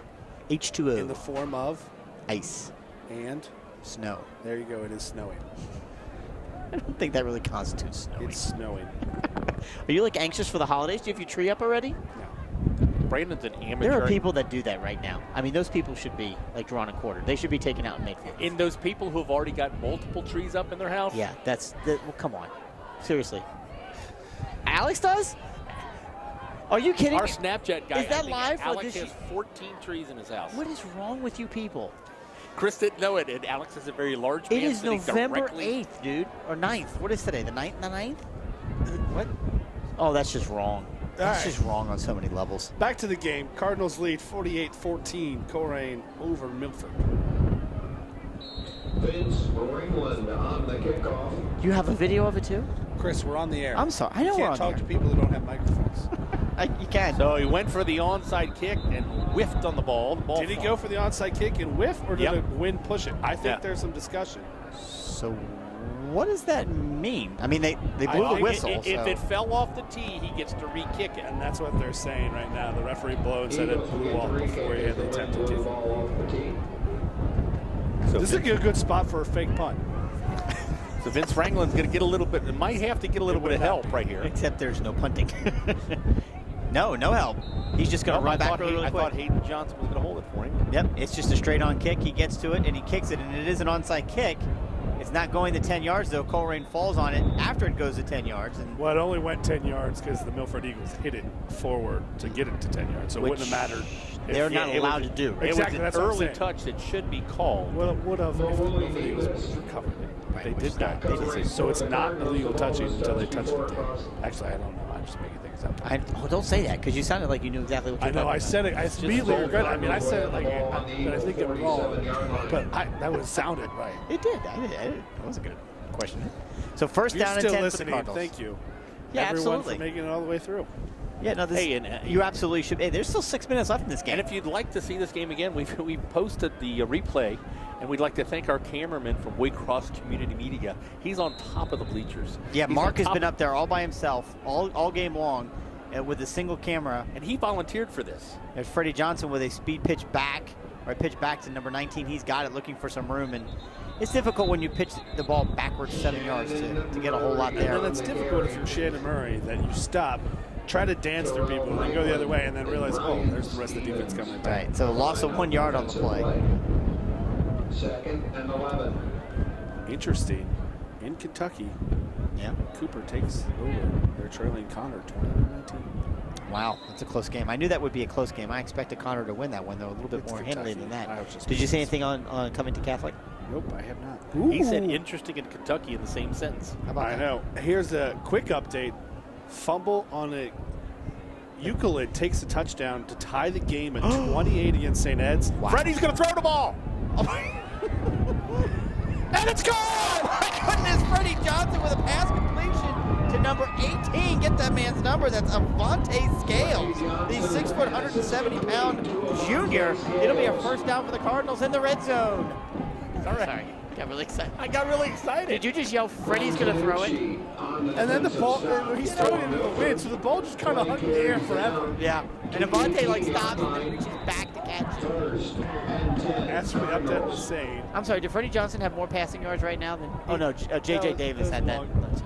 So Euclid ties it with St. Ed's at 28. On the ensuing kickoff, St. Ed's fumbles it. First down Euclid at the St. Ed's 29. Holy moly. So Colerain with first down at the 17. Yep. Hamza Abdul. Hamza Abdul, he takes it up the middle.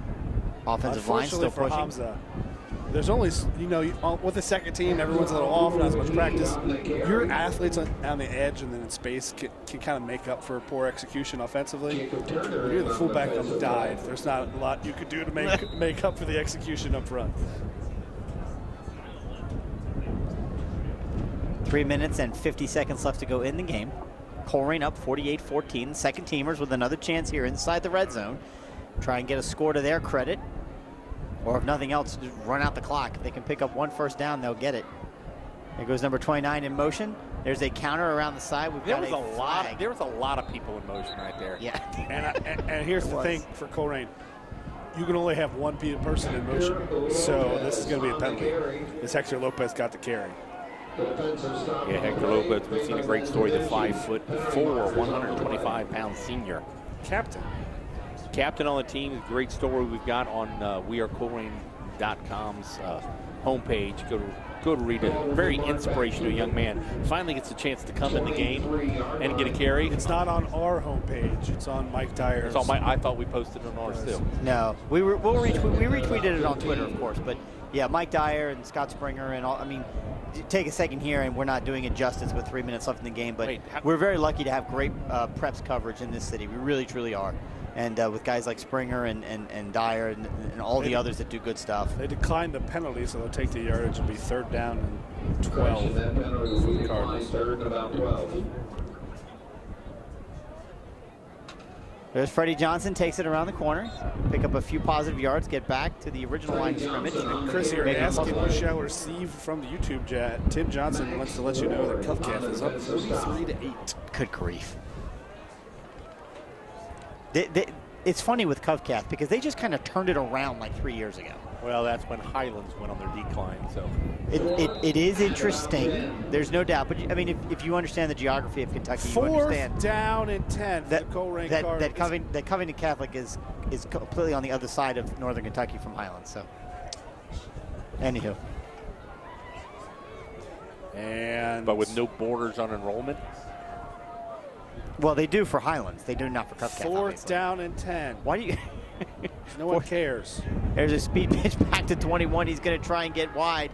He's not going to have enough for the first down. He's going to take it down to the 15-yard line. Going to be about 6 yards shy. It'll be a turnover on downs for the Cardinals. In a game relevant to the Colerain Cardinals. Yes. 4 and out for Euclid. Turnover and down. St. Ed's gets the ball back. However, their game is still in the 3rd quarter. Wow. That's an interesting game. Euclid is a team that is usually loaded with talent. Haven't always been able to put it together. Surprised to see them score 28 points on St. Edward. To the Glenvilles of the early 2000s. I would say they're probably, yeah, I think that's fair. Maybe they're a little better. I think they're a little bit maybe bigger than Glenville in terms of size, but. Quick update and Mentor over McKinley final 36-6. Yeah, this late in the game, a lot of second teamers in Colerain with only 10 defenders on the field. Well, that's an interesting strategy. Well, things happen. There are only, in fact, 10 guys on the field. And there's a run up the middle, and it's going to be enough for a first down. Maybe if there had been a middle linebacker there. I have no idea if that's even what was missing. No, I believe they only had 3 linemen in there, so I don't know if they were substituting in, thinking pass. Are there still only 10 on the field? There comes number 31. Who's that? Jalen Tinsley. If I've taught my son anything in his life, is always stand next to the coach. So when he looks around to put somebody in, you're always making eye contact. Me, coach? Me, coach? Number 5's got it again. Runs into the middle. He tells you that, and then Rick Haynes looks right at you and says, "What are you doing? You're not going to the game." Taken down on the play by Doug Davis. 20 seconds left in this one, folks, and it's all over as both teams line up at the 50-yard line. Your Colerain Cardinals are victorious, move to 12-0 on the season with a 48-14 victory over the Milford Eagles. They will advance and play next week in a site to be determined at 7 p.m. for the Region 4 Championship in Division 1 against, more than likely, the Elder Panthers. For Brian and Brandon Wyatt, this is Chris Simonitis with WeAreColerain.com. You can catch the Waycross replay schedule online. We'll see you next week. Cardinals, most likely Panthers, Region 4 Championship. So long and take care.